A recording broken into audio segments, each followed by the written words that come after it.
പോയിന്റുകൾ, 4 കാര്യങ്ങൾ നമ്മൾ ഒരു ഹെഡിങ് കൊടുത്ത് നമ്മൾ അങ്ങ് പഠിച്ച് മുന്നോട്ട് പോവുകയായിരുന്നു. അതിന് 4 ആരെങ്കിലും ഓർക്കുന്നുണ്ടോ? ഇത് നമ്മൾ വീടിച്ചെന്നിരുന്ന് ഞാൻ പറഞ്ഞു, ഇത് നമ്മൾ വീടിച്ചെന്നിരുന്ന് എന്ത് ചെയ്യണം? നമ്മൾ പഠിക്കേണ്ടതായിട്ടുള്ള, നമ്മൾ പഠിക്കണം. സ്കൂളിലെ പണ്ടത്തെ സ്റ്റുഡന്റ് തന്നെയാണ്, എത്ര പ്രായം ചെന്നാലും അല്ലേ, കർത്താവ് വരുന്നതിന് വരെ ആരാണ്? നമ്മൾ സ്റ്റുഡന്റാ, നമ്മൾ വിദ്യാർത്ഥികളാണെന്നുള്ള.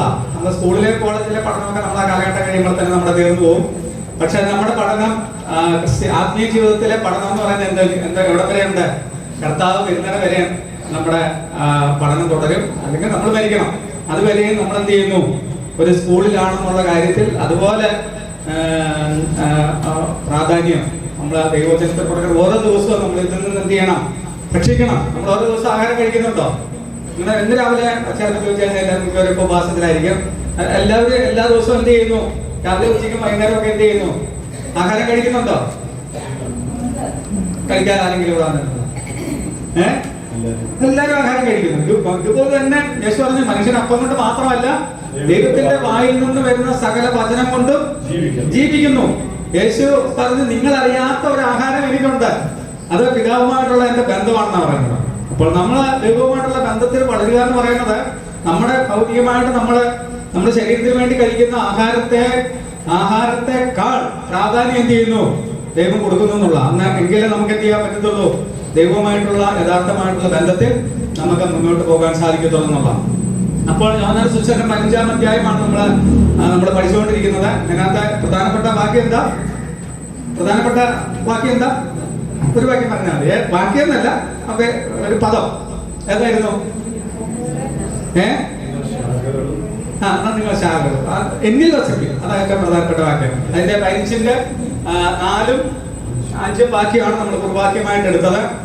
4-ാം വാക്യത്തിന്റെ തുടക്കം എന്നിൽ വസിപ്പിൻ, ഞാൻ നിങ്ങളിൽ വസിക്കും. 5-ാം വാക്യത്തിന്റെ അവസാനം പറയുന്നത് എന്നെ പിരിഞ്ഞ് നിങ്ങൾക്ക് ഒന്നും ചെയ്യുവാൻ കഴിയില്ല. കേട്ടോ, എന്നിൽ വസിപ്പിൻ, എന്നാൽ ഞാൻ നിങ്ങളിൽ വസിക്കാം. ദൈവം നമുക്ക് ആദ്യത്തെ മുൻഗണന തന്നിരിക്കുന്നത്. കാരണം നമ്മളൊരു തുടക്കം വെച്ചാലേ, നമ്മളൊരു ആഗ്രഹം വെച്ചാൽ എന്ത് ചെയ്യത്തുള്ളൂ? ദൈവത്തിന് നമ്മുടെ അടുക്കലേക്ക് വരാൻ സാധിക്കത്തുള്ളൂ. അതുകൊണ്ടാണ് നിങ്ങൾ എന്നിൽ വസിപ്പിൻ, ഞാൻ എന്ത് ചെയ്യും? നിങ്ങളിൽ വസിക്കും. യേശു ഭൂമിയിലായിരുന്നപ്പോൾ യേശുവും പിതാവും പുത്രനും പരിശുദ്ധാത്മാവും അവർ ഒന്നാണ്. അവർ ഏകദൈവമാണ്. ത്രിത്വമാണെങ്കിൽ തന്നെ അവര് ഏകത്വമാണ്. അവർക്ക് തമ്മിൽ അഭിപ്രായ വ്യത്യാസമോ വടക്കോ ഒരു ഭിന്നതയോ ഒന്നും അവർ തമ്മിലില്ല. അവര് അന്യോന്യം വസിച്ചുകൊണ്ടായിരിക്കുന്നത്. പഞ്ചായത്തിൽ പറയുന്നുണ്ട്, പിതാവ് എന്നിൽ വസിക്കുന്നു, ഞാൻ പിതാവിൽ വസിക്കുന്നു, എന്നിട്ട് പരിശുദ്ധാത്മാവ് ഞങ്ങൾ ഒരുമിച്ച് എന്ന ഒരു ഐക്യത്തോടെ അവര് പ്രവർത്തിക്കുന്നു. അതിലേക്ക് നമ്മളെ കൂട്ടുക ദൈവം. കണ്ടോ, പിതാവ് പുത്രൻ പരിശുദ്ധാത്മാവ് ഇവർ ഐക്യത്തിലാണ്, ഇവർ അന്യോന്യം തമ്മിൽ വസിക്കുന്നവരാണ്. അതിലേക്ക് എന്ത് ചെയ്യുക? നമ്മളെ ഈ ലോകത്തിൽ നിന്ന് തെരഞ്ഞെടുത്ത് നമ്മളെ ചേർത്ത് നമ്മളും അവരിൽ വസിക്കാൻ വേണ്ടി ആ വലിയൊരു ആഹ്വാനം, വലിയൊരു പദവി അത് നമുക്ക് മനസ്സിലാകത്തില്ലെന്നുള്ള നമ്മളതിനു വേണ്ടി ചിന്തിക്കാറില്ലെന്നുള്ള. നമ്മൾ ചിന്തിച്ചു കഴിഞ്ഞാൽ നമ്മൾ അത്ഭുതപ്പെട്ടു പോകും. ഈ സർവത്തെയും സൃഷ്ടിച്ചവനായ ദൈവം അല്ലേ, ഈ സകല ചരാചരങ്ങളെയും ഈ പ്രപഞ്ചത്തെയും അഖിലാണ്ടത്തെയും മുഴുവൻ സൃഷ്ടിച്ചവനായ ഒരു ദൈവം ഈ ഒരു പദവി നമുക്ക് തന്നിരിക്കുന്ന എന്നുള്ള കാര്യം നമ്മൾ പ്രത്യേകം ശ്രദ്ധിക്കണം. അതിനെപ്പറ്റി നമ്മൾ ചിന്തിക്കാൻ വേണ്ടിയാണ് തന്നിരിക്കുന്നത്. നമ്മൾ ഈ ധ്യാനിച്ചെങ്കിൽ മാത്രമേ എന്ത് ചെയ്യത്തുള്ളൂ? ദൈവമായിട്ടുള്ള നമ്മുടെ ബന്ധം, അവരിൽ വസിക്കുക എന്നുള്ള എന്തായി തീരുള്ളൂ? യാഥാർത്ഥ്യമായി തീരുള്ളൂ. അത് നമ്മുടെ യാഥാർത്ഥ്യം, നമ്മുടെ റിയൽ ലൈഫിൽ അതായി തീരുള്ളൂ എന്നുള്ള. അതുകൊണ്ട് അത് നമ്മൾ ചിന്തിക്കണം. അതുകൊണ്ട് കർത്താവ് പറയാണ്, നിങ്ങൾ എന്നിൽ വസിപ്പിൻ, ഞാൻ നിങ്ങളിലും വസിക്കും. കണ്ടോ, നിങ്ങൾ എന്നിൽ വസിച്ചാൽ എന്ത് ചെയ്യാൻ പറ്റത്തുള്ളൂ? ദൈവത്തിന് നമ്മളിൽ, അല്ലെ യേശുവിന് നമ്മളിൽ വസിക്കാൻ പറ്റത്തുള്ളൂ. നമ്മുടെ ആഗ്രഹം, കാരണം ഈ ലോകം നമ്മളെ എന്ത് ചെയ്തിരിക്കുക? നമ്മളെ പാപത്തിന്റെ 3 വശങ്ങളാണ്, 3 ശക്തികളാണ് നമ്മളെ എന്ത് ചെയ്തിരിക്കുന്നത്? ഈ ദൈവത്തിൽ നിന്നും അകറ്റിക്കളയുന്നത്. ഏതൊക്കെയാ? ലോകം, ജഡം, പിശാച്. ഇത് 3ഉം നമ്മളെ ലോകത്തിലേക്ക് വലിച്ചുകൊണ്ടിരിക്കുക. ഈ വലിച്ചുകൊണ്ട് എന്ത് ചെയ്യുക? അതിനോട് അടുപ്പിച്ചുകൊണ്ടിരിക്കുക. അതായത് ആരാ ചെയ്യുന്നത്? പിശാചാണെന്നുള്ളത്. കാരണം ഈ ലോകത്തിന്റെ പ്രഭു എന്ന് പറയുന്നതും സകല ലോകവും ദുഷ്ടന്റെ അധീനതയിൽ കിടക്കുന്നു എന്നാണ് പറഞ്ഞിരിക്കുന്നത്. അത് നമ്മളെ പിടിച്ചു വലിക്കുന്നതുകൊണ്ട് നമുക്ക് ദൈവത്തോട് അടുക്കാൻ വലിയ പാടാണെന്നുള്ളതാണ്. പക്ഷെ പാടായ നമ്മളെ ദൈവത്തിൽ ആശ്രയിച്ചു കഴിയുമ്പോൾ ദൈവത്തിന്റെ പരിശുദ്ധാത്മാവിനാൽ നമുക്ക് എന്ത് ചെയ്യും? സകലതും സാധ്യം. അതല്ല മറിയോട് പറഞ്ഞത്. മറിയ ചോദിച്ചു, നിന്നിൽ ഒരു പുത്രൻ ജനിക്കാൻ പോകുന്നു, യേശു ജനിക്കാൻ പോകുന്നു എന്നൊക്കെ മറിയോട് പറഞ്ഞപ്പോ ഇതെങ്ങനെ സംഭവിക്കും എന്നാ ചോദിച്ചാൽ, കാരണം അവളത് ആദ്യമായിട്ട് കേൾക്കുന്ന കാര്യമാണ്. ഇങ്ങനെ ഒരു അത്ഭുതകരമായ കാര്യം, പിതാവായ ദൈവം തന്നെ എന്റെ വയറ്റിൽ വന്ന് ഉരുവായി ഈ ഭൂമിയിലേക്ക് ഞാൻ അതിനെ കൊടുക്കാൻ പോകുന്നു എന്ന് ഒരു ഒരു വിളി ദൈവത്തിൽ നിന്ന് മറിയയ്ക്ക് വന്നപ്പോൾ തന്നെ മറിയ അത്ഭുതപ്പെടുകയാണ്. അപ്പൊ ദൈവം പറഞ്ഞത് നിനക്ക് ഇത് അസാധ്യമെന്ന് തോന്നുന്നു, പക്ഷെ ആരെ കൊണ്ട് സാധിക്കും? ദൈവത്താൽ ഇത് സാധ്യം. ദൈവത്തിന്റെ പരിശുദ്ധാത്മാവിനാൽ എന്ത് ചെയ്യും? യേശു മറിയയുടെ ഉള്ളിൽ ഗുരുവാകുന്നു. അപ്പോൾ ദൈവത്തിന്റെ ആത്മാവിനെ നമുക്ക് തന്നിട്ടുണ്ട്. ഈ ദൈവത്തോട് നമ്മുടെ ആഗ്രഹം ഏറ്റവും പ്രധാനമായിട്ട് ദൈവം നോക്കുന്നുള്ളൂ. നമ്മൾ എത്രമാത്രം ആഗ്രഹം ദൈവത്തോട് അടുക്കുവാൻ നമ്മൾ വെക്കുന്നുവോ അത്രമാത്രം എന്ത് ചെയ്യുന്നു? ദൈവം നമ്മളോട് അടുത്ത് വരും. അതല്ലേ യാക്കോബ് പറയുന്നത്, നിങ്ങൾ ദൈവത്തോട് അടുപ്പിച്ചല്ലേ എന്നാൽ അവൻ കേട്ടോ നമ്മൾ ചെന്നെങ്കിലേ ദൈവത്തിന് പ്രാർത്ഥിക്കാൻ കഴിയുള്ളൂ. ദൈവം നമുക്ക് ദാനമായി രക്ഷ നൽകി, ദാനമായി ജീവനുള്ള ദൈവത്തെ രുചിച്ചറിയാൻ അവസരം നൽകി. നമ്മൾ പലതും ഇപ്പോഴും ബേസിക് തന്നെ കിടക്കുകയാണെന്നുള്ള ആ ബേസിക് വിട്ട് നമ്മൾ എന്ത് ചെയ്യുന്നില്ല. ഈ കുഞ്ഞ് വളരണം. ഒരിക്കൽ ജനിച്ചു കഴിഞ്ഞാൽ ഈ കുഞ്ഞ് എന്ത് ചെയ്യണം? ഇതിന് ഓരോ ഘട്ടങ്ങളുണ്ടെന്നുള്ള. ശൈശവം കഴിയണം, ബാല്യത്തിലെത്തണം, ബാല്യത്തിൽ നിന്ന് യവനത്തിലെത്തണം, യവനത്തിൽ നിന്ന് എന്ത് ചെയ്യുക, പിന്നെ വാർദ്ധക്യ ആ ലെവലിലേക്ക് ഒരു വളർച്ചയുണ്ടെന്നുള്ള. പക്ഷെ ഇന്നും പലരും എന്ത് ചെയ്യുന്നു? രക്ഷിക്കപ്പെട്ടതും അതിൽ തന്നെ തൃപ്തി അടഞ്ഞ് എന്ത് ചെയ്യുക, എല്ലാവരും ആ ശൈശവ അവസ്ഥയിൽ തന്നെ ആ ബേസിക് ആയിട്ടുള്ള കാര്യങ്ങൾ മാത്രം ചിന്തിച്ചുകൊണ്ട് നമ്മൾ പോകുന്നു എന്നുള്ള. അങ്ങനെ പോകുന്നവരായിരിക്കരുത്. നമ്മൾ ദൈവത്തിൽ നിന്ന് എന്ത് ചെയ്യാം? ഇത് പറയുന്നുണ്ട്, എന്നിൽ കായ്ക്കാത്ത കൊമ്പൊക്കെയും, രണ്ടാം വാക്യത്തില 15:2 പറയുന്നത്, എന്നിൽ കായ്ക്കാത്ത കൊമ്പൊക്കെ എന്ത് ചെയ്യും? അവൻ നീക്കിക്കളയും. അത് നീക്കിക്കളയുന്നു വചനം പറയുന്നത്, ദൈവമാണ് നമ്മളോട് പറയുന്നത്.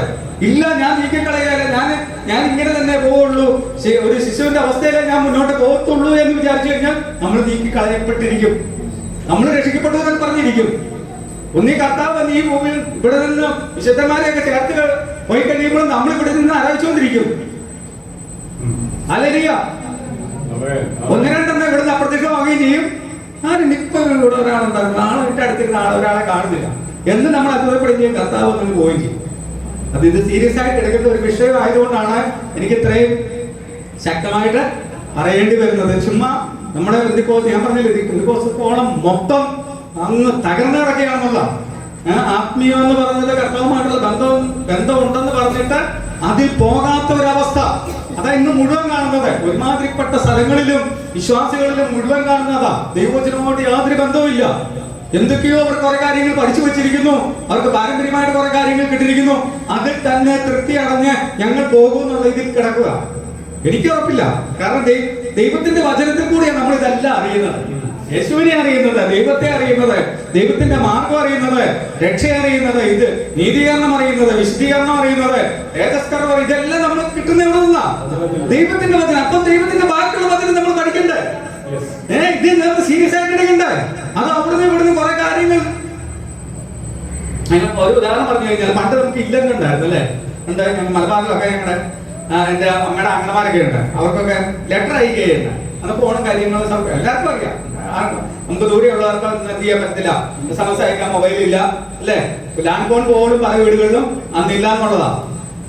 പിന്നെ ഒരു ഏരിയയിൽ നോക്കിക്കഴിഞ്ഞാൽ, ഒരു പഞ്ചായത്തിൽ നോക്കിക്കഴിഞ്ഞാൽ ഒരു വീട്ടിലെങ്ങാൻ വരും. കാരണം ആ സമയത്ത് കൂടുതൽ ഇല്ലന്റ് എന്നൊക്കെ പറഞ്ഞ പിള്ളേർക്ക് അറിയോ? ഇപ്പം പഠിക്കുന്ന പിള്ളേർക്ക് പോലും അറിയത്തില്ല. ഒരു കുറച്ച് നാൾ മുമ്പായിട്ട് പോസ്റ്റ് ഓഫീസിലൊക്കെ ഉണ്ടായിരുന്നു, എഴുതുക ഉണ്ട്, പോസ്റ്റ് ചെയ്യുക. അത് 2-3 ദിവസം കഴിയുമ്പോൾ മലബാറെങ്കിൽ മലബാറ് അവിടെയൊക്കെ എന്ത് ചെയ്യും, അവരവരുടെ അഡ്രസ് എഴുത്തെത്തിച്ചേരും എന്നുള്ളതാണ്. അപ്പൊ ഇല്ലെന്നാ എന്ത് ചെയ്യും, നമ്മൾ കുറെ കാര്യങ്ങൾ, ഇവിടുത്തെ വിശേഷങ്ങളും കാര്യങ്ങളും എല്ലാം നമ്മൾ വെച്ച് സ്നേഹമുള്ള എങ്ങനെ തുടക്കം, സ്നേഹമുള്ള കുഞ്ഞുമച്ചാൻ അറിയുന്നതിന് ഞങ്ങൾക്ക് ഇവിടെ സുഖമാണ്, നിങ്ങൾക്ക് അവിടെ സുഖമെന്ന് വിശ്വസിക്കുന്നു എന്നും പറഞ്ഞ് നമ്മൾ കുറെ കാര്യങ്ങൾ എന്ത് ചെയ്യും, ഇങ്ങനെ തുടർന്നാണ് എഴുതിയിട്ട് അങ്ങ് എഴുതും. അപ്പൊ ഒരു ചിലപ്പോൾ ഇതിന്റെ തികയത്തില്ല, കുഞ്ഞു കുഞ്ഞക്ഷരത്തിൽ എഴുതിയാലൊന്നും ഫുള്ളാക്കിയിട്ട് അപ്പുറത്തും ആക്കിയിട്ട് അതിന്റെ മറുവശം എഴുതിയിട്ട് കുറെ കാര്യങ്ങൾ അതിനകത്ത് നമ്മൾ എഴുതും. വീട്ടിൽ പട്ടി ചേർത്തിട്ടുണ്ടെങ്കിൽ ആ വിവരം വരെ എന്ത് ചെയ്യും, അതുവരെ. കാരണം അന്നൊക്കെ അതൊക്കെ ഇമ്പോർട്ടന്റ് ആയിട്ടുള്ള കാര്യങ്ങളാ. അങ്ങനെ നമ്മൾ എഴുതുമായിരുന്നു എന്നുള്ളതാണ്. എന്നിട്ട് ഈ എഴുത്ത് അവിടെ കിട്ടിയെന്ന് വിചാരിക്കാം. ആ വീട്ടുകാരെ ആദ്യത്തെ ആ ഭാഗം എടുക്കുക, പ്രിയപ്പെട്ട കുഞ്ഞോഞ്ചായന് അവിടെ സുഖമാണെന്ന് വിശ്വസിക്കുന്നു, സുഖം ആണെന്ന് വിശ്വസിക്കുന്നു, അത് മാത്രം എടുക്കാന്ന് വിചാരിക്കാം. ബാക്കിയുള്ള ലെറ്റേഴ്സിന് ബാക്കിയൊന്നും വായിക്കുന്നില്ല. അതിന്റെ ഇടയ്ക്ക് ഒരു വിശ്വാസിക്കുന്നു എന്നൊക്കെ ഒരു പദമൊക്കെ ഉണ്ടെന്ന് വിചാരിക്കുക. ഇതിന്റെ ലെറ്ററിന്റെ ഭാഗമായിട്ട് വരെ നിങ്ങൾ സങ്കല്പിക്കാവുന്നേ ഉള്ളൂ. ഈ 2 പദങ്ങൾ മാത്രം എടുത്തിട്ട് ഇതാണ് ഈ ലെറ്ററിനകത്തുള്ളത് എന്ന് പറഞ്ഞാൽ ശരിയാവോ?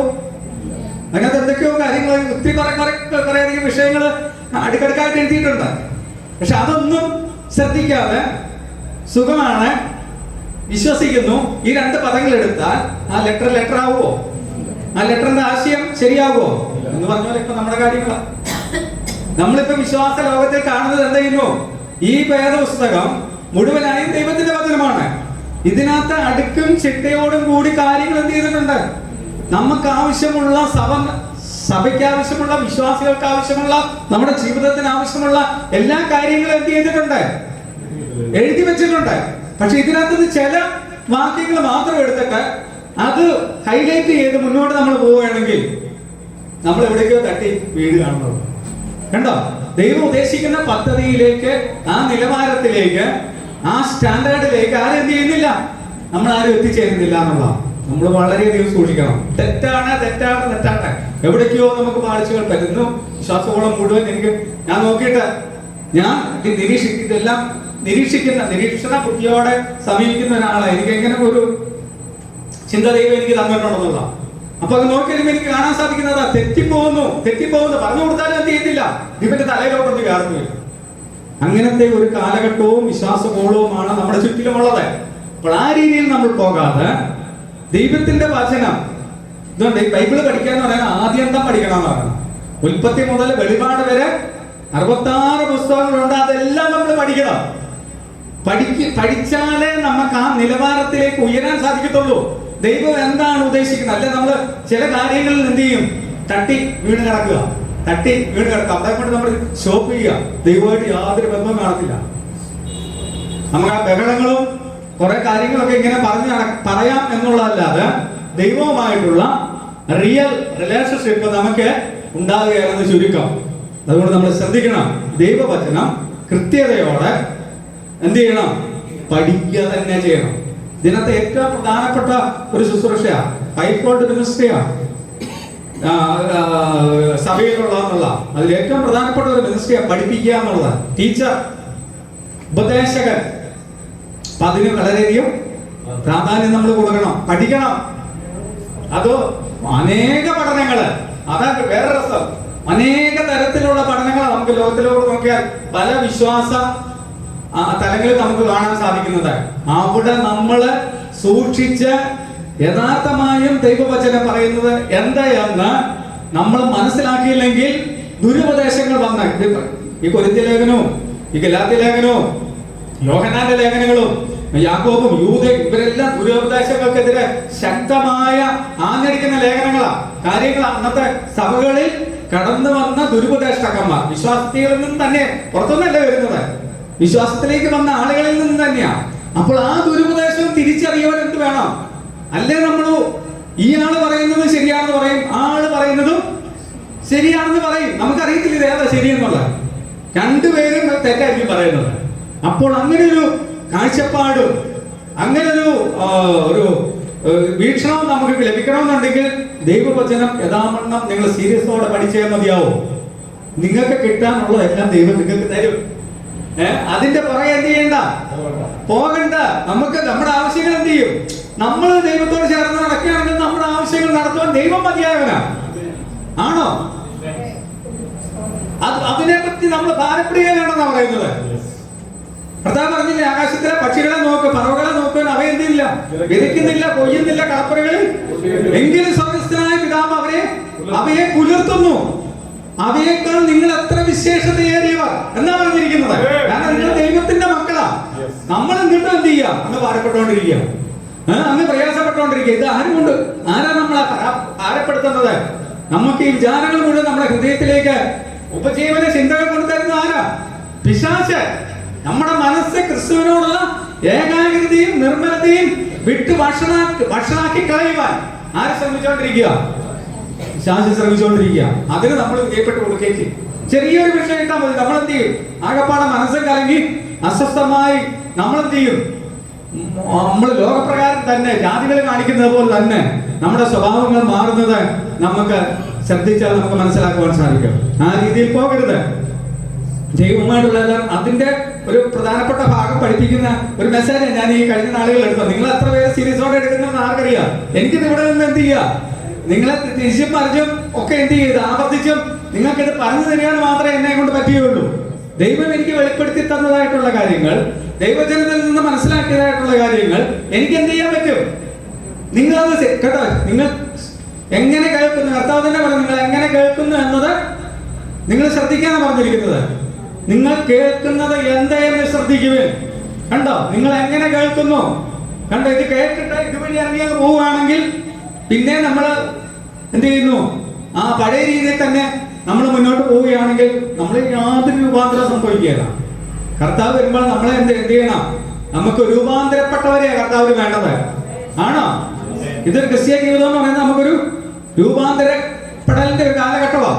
ക്രിസ്തു വന്ന തലയോളം വളരുന്ന ഒരു കാലഘട്ടമാണ്.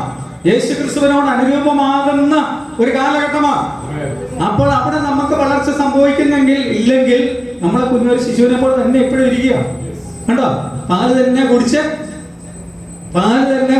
വളരുന്ന ശിശു. ഹല്ലേലൂയ.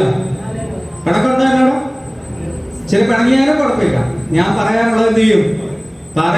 പറഞ്ഞേ തീരൂ. അല്ലെ പിന്നെ നമ്മൾ ഈ വിശ്വാസം പെന്തക്കോസ്ത് വിശ്വാസത്തിലേക്ക് വന്നു എന്ന് പറയുന്നത് വൃഥാവായി പോകരുത്. ഉള്ള വലിയ സമുദായം വിട്ടു. ഉത്തരപ്പള്ളിയാണ് ചക്കടപ്പള്ളി. ആ പള്ളിയൊക്കെ വിട്ടിട്ട് എന്ത് ചെയ്യുക? അവിടെ എന്തെങ്കിലും കുറവുണ്ടോ?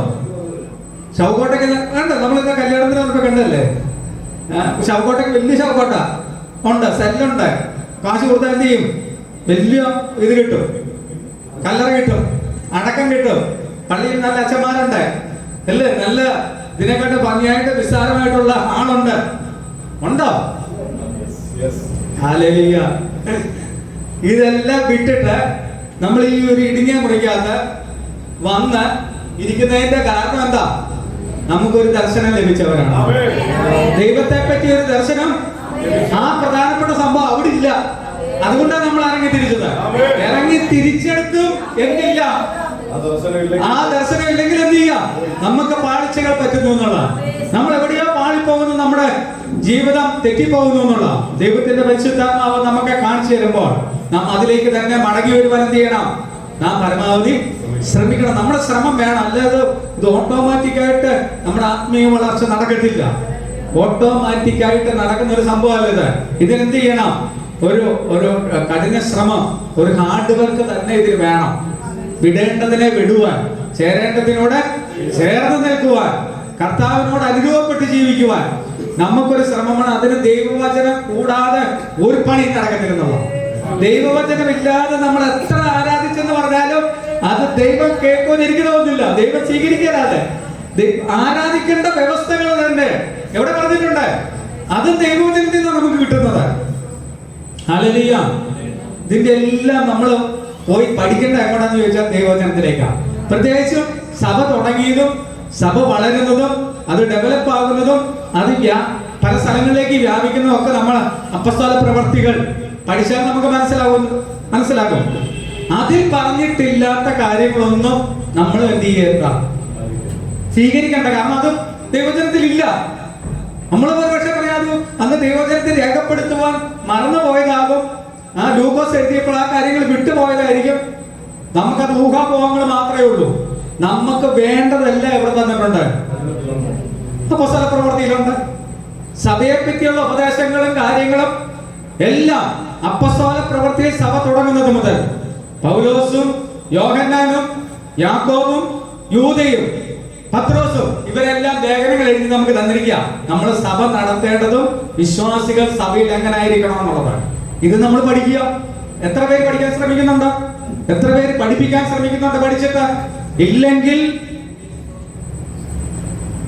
ഹല്ലേലൂയ. അപ്പൊ അതിന്റെ ഒരു പ്രധാനപ്പെട്ട ഭാഗമായി കർത്താവിനോട് ചേർന്ന് വസിക്കുക എന്നുള്ളതാണ്.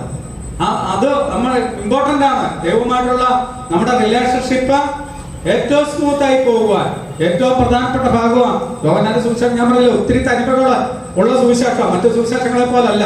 ദൈവത്തിന്റെ ഉള്ളിലേക്ക് ഇറങ്ങി ചെന്നിട്ട് ഇങ്ങോട്ട് എന്ത് ചെയ്യുക? ആ നീര് വലിച്ചെടുത്ത് എന്ത് ചെയ്യുക? യോഹന്നാൻ നമുക്ക് നമ്മുടെ കയ്യിലോട്ട് തരിക. നമ്മുടെ കയ്യിലോട്ട് തന്നിട്ട് അന്ന് എബ്രായ ഭാഷയിലായിരുന്നു.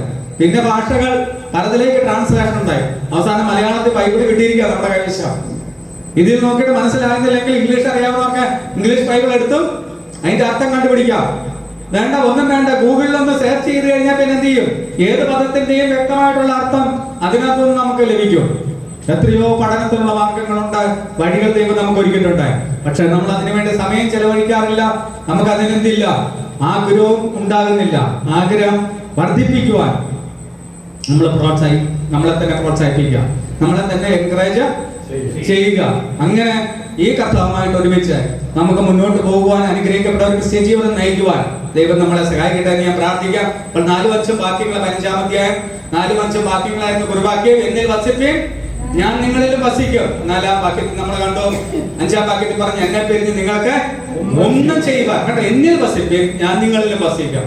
എന്നെ പിരിഞ്ഞ് നിങ്ങൾക്കൊന്നും ചെയ്യുവാൻ കണ്ടോ. അപ്പോൾ യേശുവിനെ പിരിഞ്ഞ് നമ്മൾ എന്തൊക്കെ കാര്യങ്ങളെ ചെയ്തു കൂട്ടുന്നത്, അതാണ് നമ്മൾ ശ്രദ്ധിക്കേണ്ടത്. നമ്മുടെ വിശ്വാസ ജീവിതത്തില് നമ്മൾ ചെയ്തു കൂട്ടുന്ന പല കാര്യങ്ങളും എന്തല്ല, ദൈവം ആഗ്രഹിക്കുന്ന തരത്തിലുള്ള കാര്യങ്ങളല്ല. അതാണ് ഇവിടെ പറഞ്ഞിരിക്കുന്നത്. എന്നെ പിരിഞ്ഞ് നിങ്ങൾക്കൊന്നും ചെയ്യുവാൻ കഴിയുകയില്ല. ഇനി എന്തെങ്കിലും ചെയ്താൽ അതിനെന്തില്ല, ദൈവത്തിന്റെ മുമ്പിൽ അങ്ങനെ വിലയുമില്ലെന്നുള്ള. അപ്പോൾ ദൈവത്തിന് ഇഷ്ടമുള്ള കാര്യങ്ങൾ, ദൈവഹിതപ്രകാരമുള്ള കാര്യങ്ങൾ, യേശുവിനോട് ചേർന്ന് നിന്ന് നമ്മൾ ചെയ്യാൻ ശ്രമിക്കുമ്പോൾ നമ്മൾ അവനിൽ വസിക്കുകയാണെന്ന് നമുക്ക് പറയാൻ സാധിക്കുന്നുള്ളൂ. ഹല്ലേലൂയ. അതിന് നമ്മൾ ഒന്നാമത് നമ്മൾ കണ്ട ആ പോയിന്റ് എന്ന് പറയുന്നത് ക്രിസ്തുവാണ് നമ്മുടെ മോഡല്, അല്ലെ? ക്രിസ്തുവിലേക്ക് എല്ലാം പഠിക്കണമെന്നുണ്ടെങ്കിൽ നമ്മൾ ആരെ ആദ്യം നോക്കണ്ടത്? കർത്താവായ യേശു ക്രിസ്തു. യേശു ശിഷ്യന്മാരെയൊക്കെ ആദ്യം വിളിക്കുന്ന സമയത്ത്, തന്റെ ശുശ്രൂഷ ആരംഭിക്കുന്ന സമയത്ത് താൻ സ്നാനപ്പെട്ട് പ്രലോഭനങ്ങളിൽ വിജയിച്ച് പിശാച് എന്ത് ചെയ്തു? ആ മരുഭൂമിയെ കൊണ്ടുപോയത് യേശുവിനെ പരീക്ഷിച്ചു എന്നുള്ള. ആ പരീക്ഷയൊക്കെ കഴിഞ്ഞ് താൻ പരസ്യ ശുശ്രൂഷയിലേക്ക് ഇറങ്ങുന്ന സമയത്ത് എന്ത് ചെയ്യുമോ? ശിഷ്യന്മാരെ വിളിക്കുക. ഓരോരുത്തരെ സ്പെഷ്യലായിട്ട് എന്ന കർത്താവ് വിളിക്കുന്നത് നമുക്ക് കാണാൻ സാധിക്കുന്നുള്ള. അവർ വിളിക്കുന്നത് എങ്ങനെയാ? എന്നെ അനുഗമിക്കുക, ഞാൻ നിങ്ങളെ എന്ത് ചെയ്യും? മനുഷ്യരെ പിടിക്കും. അതൊരു കൂട്ടരോടെ പറഞ്ഞുള്ളൂ. ബാക്കിയുള്ളവരോടൊക്കെ പറഞ്ഞ എന്ത് ചെയ്യാ? എന്നെ അനുഗമിക്കാനാ പറഞ്ഞ. ഞാൻ നിങ്ങളെ രൂപാന്തരപ്പെടുത്താം. Follow me, I will make you. ഞാൻ നിങ്ങളെ എന്ത് ചെയ്യാം? രൂപാന്തരപ്പെടുത്താൻ. നിങ്ങൾ എന്നെ അനുഗമിക്കാം. മത്തായി സുവിശേഷം 4-ാം വാക്യത്തിൽ നമ്മളത് കണ്ടു. പിന്നെ അതിന്റെ ഇതെല്ലാം നമ്മൾ എഴുതിയ വാക്യങ്ങളാണ് കേട്ടോ. നിങ്ങൾ വീണ്ടും റിപ്പീറ്റ് ചെയ്യണമെന്നില്ല. നിങ്ങൾ എഴുതി വെച്ചിരിക്കുന്ന വീണ്ടും ഒരു പ്രാവശ്യം കൂടെ വീട്ടിൽ ചെന്ന് എഴുതി വെച്ചത് ആ പേപ്പർ എന്ത് ചെയ്യാം? ഇപ്പൊ വീട്ടിലുണ്ടോ? എഴുതിക്കൊണ്ട് പോയ പേപ്പർ ആരെങ്കിലും എഴുതിക്കൊണ്ട് പോയോ? അതൊക്കെ ആദ്യം അറിയണം. എഴുതിക്കൊണ്ട് പോയ പേപ്പർ എവിടെ? ഓരോരുത്തർക്ക് ബൈബിൾ ഇങ്ങനെ തിരിച്ചു പറിച്ചും ഒക്കെ നോക്കുന്നത് എവിടെയെങ്കിലും ഇരിപ്പുണ്ടോ? എഴുതിയാലേ കാണത്തുള്ളൂ. ഹല്ലേലൂയ. അപ്പൊ 4-ാം വാക്യത്തിൽ നമ്മൾ കണ്ടു. മത്തായി സുവിശേഷം 15:28 നമ്മൾ പറഞ്ഞ കം അൻടു മീ, നിങ്ങൾ എന്റെ അടുക്കിലേക്ക് വരികയും ഞാൻ നിങ്ങളെ ആശ്വസിപ്പിക്കാം. ഒരു ആശ്വാസം തന്നെ. ഈ ലോകത്തിൽ നമുക്ക് ആശ്വാസവും സമാധാനവും ഇല്ലാത്തവരായിരുന്നു. നമുക്ക് ആശ്വാസവും സമാധാനവും തരുവാൻ വേണ്ടി കർത്താവ് നമ്മളെ വിളിക്കുകയാണ്. എന്ത് ചെയ്യുക? കം അൻടു മീ, നിങ്ങൾ എന്റെ അടുക്കൽ വരുവിൻ, എന്നിട്ട് എന്ത് ചെയ്യാൻ പറയാ? എന്റെ മുഖമേറ്റ് എന്നോട് പഠിപ്പിക്കും. ഇത് കർത്താവ് നമ്മുടെ മോഡല്. അത് നമ്മൾ ഒന്നാമത്തെ പോയിന്റ് നമ്മൾ കണ്ടു എന്നുള്ളതാണ്. രണ്ടാമത് നമ്മൾ കണ്ടത് ഇതെങ്ങനെ സംഭവിച്ചു എന്നുള്ളതാണ്. ഇത് നിക്കോദേമസ് ചോദിച്ച പോലെ ഇതെങ്ങനെ സംഭവിക്കും? ഒരാൾക്ക് അമ്മയുടെ ഗർഭത്തിൽ വീണ്ടും കടന്നു വന്ന് ഗുരുവായി പ്രസവിച്ച് ഈ ലോകത്തിൽ വന്ന് വീണ്ടും ജനിക്കാൻ സാധിക്കുമോ? അപ്പോൾ കർത്താവ് പറയുന്നതാണ്, ഇതെന്ത് ചെയ്യുന്നു? ഇത് ദൈവത്താൽ സംഭവിക്കുന്നു. ദൈവമാണ് ഇതിനെന്ത് ചെയ്യുന്നത്? നമ്മളെ ക്രിസ്തുവിലാക്കി വെച്ചിരിക്കുന്നതും ക്രിസ്തുവിൽ വസിക്കുവാൻ നമ്മളെ ദൈവത്തിന്റെ മക്കളായിട്ട് തെരഞ്ഞെടുത്തതിന്റെ എല്ലാം പിന്നിൽ ആരായിരുന്നു? ഇത് ദൈവത്തിന്റെ ഒരു പ്രവൃത്തിയാണ്. ഇത് ദൈവത്തിന്റെ അതാ 118-ാം സങ്കീർത്തനത്തിന്റെ 22-23 വാക്യങ്ങൾ എന്താ പറയുന്നത്? യഹോവയാൽ സംഭവിച്ചു, നമ്മുടെ ദൃഷ്ടിയിൽ ആശ്ചര്യമായിരിക്കുന്നു. ഇത് ദൈവത്താലാണ് സംഭവിച്ചത്. ദൈവമാണ് ഈ തെരഞ്ഞെടുപ്പെല്ലാം നടത്തിയത്. ഈ യോഹന്നാന്റെ സുവിശേഷം 15-ാം അധ്യായത്തിൽ തന്നെ പറയുന്നുണ്ട് 15-16.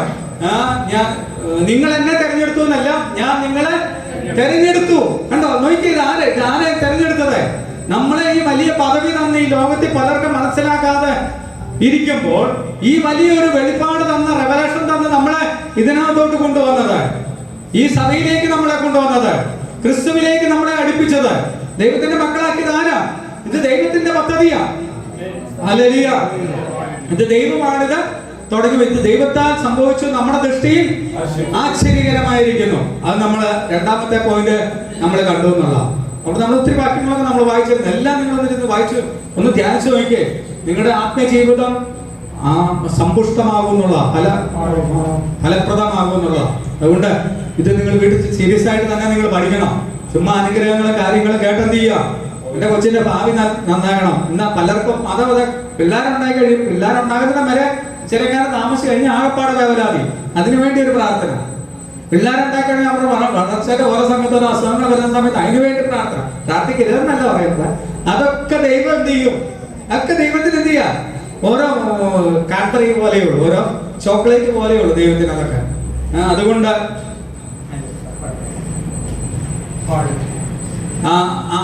ഇതൊക്കെ ചെറിയ നിസാര സംഭവങ്ങളാണ്. അതിനുവേണ്ടി നിങ്ങൾ എന്ത് ചെയ്യണ്ട, നിങ്ങൾ ദൈവവുമായിട്ടുള്ള നിങ്ങളുടെ റിലേഷൻഷിപ്പ് വളർത്തുന്നതിൽ എന്ത് ചെയ്യുക, നിങ്ങൾ പ്രാധാന്യം കൊടുത്താൽ നിങ്ങളുടെ കാര്യങ്ങൾ ഓട്ടോമാറ്റിക്കായിട്ട് നിങ്ങൾ അതിന്റെ പുറകെ വേണ്ട, അത് നിങ്ങളുടെ പുറകെ വരുന്നല്ലേ 23-ാം സങ്കീർത്തനം പറയുന്നത്. അപ്പോൾ ദൈവത്തിന് നമ്മൾ പ്രാധാന്യം കൊടുക്കുക. ആദ്യം അവന്റെ രാജ്യവും നീതിയും അന്വേഷിക്കുക. അതോടുകൂടി ഇതൊക്കെ ഇന്നത്തെ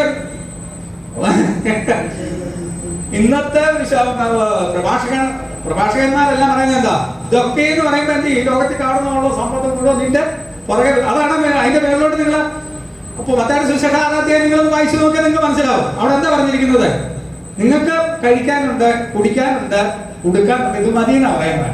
അത് അവിടെ പറയുന്നത്, മേളിൽ പറയുന്നത്. അപ്പൊ ഇതൊക്കെ എന്ന് പറയുന്ന ആ പറയുന്ന സാധനം കർത്താവ് ഉദ്ദേശിക്കുന്നത്. നമ്മൾ ഉദ്ദേശിക്കുന്നത് അതാ,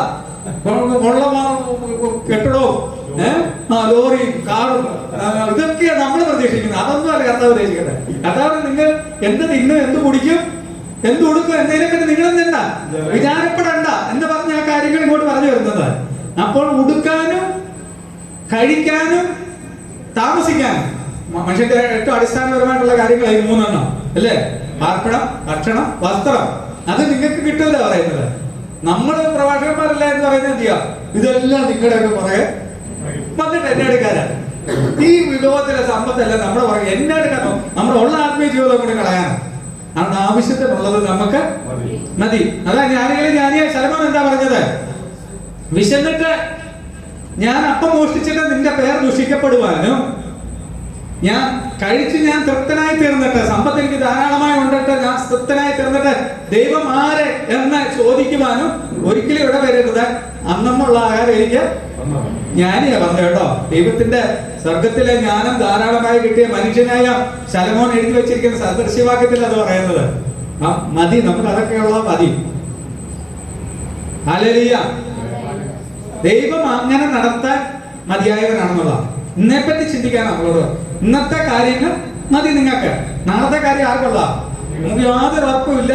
പിന്നെ ഇത്ര നാളത്തെ ജീവിതത്തിന്റെ ബേസിൽ അറിയാം, ഞാൻ കഴിഞ്ഞ ആഴ്ചയിലുണ്ട്, ഈ ആഴ്ചയിലുണ്ട്, 1 മാസം മുമ്പുണ്ടായിരുന്നു, ഈ മാസം ഉണ്ട്, അങ്ങനെ നമുക്ക് പറയാൻ പറ്റും. അങ്ങനെയൊക്കെ പറയുന്നേ ഉള്ളൂ. നമുക്ക് എന്തെങ്കിലും ഉറപ്പുണ്ടോ? എവിടെയെങ്കിലും ഒരു തട്ട് കിട്ടിയാൽ നമ്മുടെ കാര്യം ക്ലോസാ ആണോ? ഇത്രയേ ഉള്ളൂ മനുഷ്യൻ. കാരണം ഈ മനുഷ്യൻ യഥാർത്ഥമായി ദൈവമനുഷ്യനാണെങ്കിൽ അവർ ഏറ്റവും ശ്രദ്ധിക്കണം. പോകുന്ന ആറടിക്കലോട്ടാ കർത്താവിന് അവർക്ക് പേടിക്കേണ്ട കാര്യമുണ്ടോ? അപ്പം രോഗം വന്നാലും മരണം വന്നാലും നമ്മൾ എന്ത് ചെയ്യണ്ട, അയ്യോ ഇപ്പൊ കൊല്ലരുത്, ഇപ്പൊ എന്നെ മരിപ്പിക്കരുത്, കുറച്ച് നാളോടെ എന്നെ ഇടണേന്ന് പറഞ്ഞ് നമ്മൾ പ്രാർത്ഥിച്ചാൽ അതിനെന്തർത്ഥമുള്ളത്? എന്നാണേലും മരിക്കും. ഇനി ഏറ്റവും കൂടുതൽ കാലം നമ്മൾ ചെലവഴിക്കാൻ പോകുന്നത് നിത്യതയാണെന്നുള്ള ആണോ? നിത്യത. അപ്പൊ ഇന്ന് മരിച്ചാലും ഞാനൊരു 10 വർഷം കഴിഞ്ഞ ഒരു 60-ാം വയസ്സിലോ ഒക്കെ മരിച്ചാലും എന്താ, എന്നാണേലും ഞാൻ തട്ടിപ്പോണം ആണോ? ഞാൻ എവിടെ പോയാലും എപ്പോഴും ഞാൻ ഇവിടെ ആയിരിക്കണം, കർത്താവിന്റെ സന്നിധിയിൽ നിത്യതയിലായിരിക്കണം. ഇല്ല എന്നെ കൊല്ലരുത്, എന്നെ ഇപ്പം വിളിക്കരുത്, എന്നെ മരിപ്പിക്കരുത് എന്ന് പറഞ്ഞാലോ എന്തർത്ഥമാ പ്രാർത്ഥനയ്ക്കുള്ളതാ? ഹല്ലേലൂയ. പിന്നെ നമുക്ക് നമ്മുടെ ഭാര്യയും പിള്ളേരും ഒക്കെ ഉള്ള അവരോട് കുറച്ചാൾ ഇങ്ങനെ എന്ത് ചെയ്യണം, ഒന്ന് സന്തോഷത്തോടെ കഴിയണം എന്നുള്ള ആഗ്രഹം കൊണ്ടൊക്കെ എന്ത് ചെയ്യുന്ന മരിക്കരുത് എന്ത് ചെയ്തു നമ്മൾ ആഗ്രഹിച്ചു പോകുന്നു എന്നുള്ള. പക്ഷെ മരിച്ചാലും ഡോണ്ട് വറി, നമ്മൾ പോകുന്ന ആരാ? ഒരു പ്രാവശ്യം നിങ്ങൾ യഥാർത്ഥ ദൈവബോധത്തിലാണെങ്കിൽ നിങ്ങൾ ദൈവത്തിന്റെ അടുക്ക പോകും. അങ്ങനെയുള്ള അങ്ങനെ ഞാൻ പറയുന്നത് എല്ലാവരും പോകുന്നത് ഞാൻ എന്ത് ചെയ്യത്തില്ല, ഞാൻ പറയത്തുമില്ല, എനിക്ക് ഉറപ്പ് തരാനും പറ്റത്തില്ല. യഥാർത്ഥ ദൈവബോധത്തിലാണെങ്കിൽ നിങ്ങൾ എന്ത് ചെയ്യും? ദൈവത്തിന്റെ അടുക്കൽ പോകും.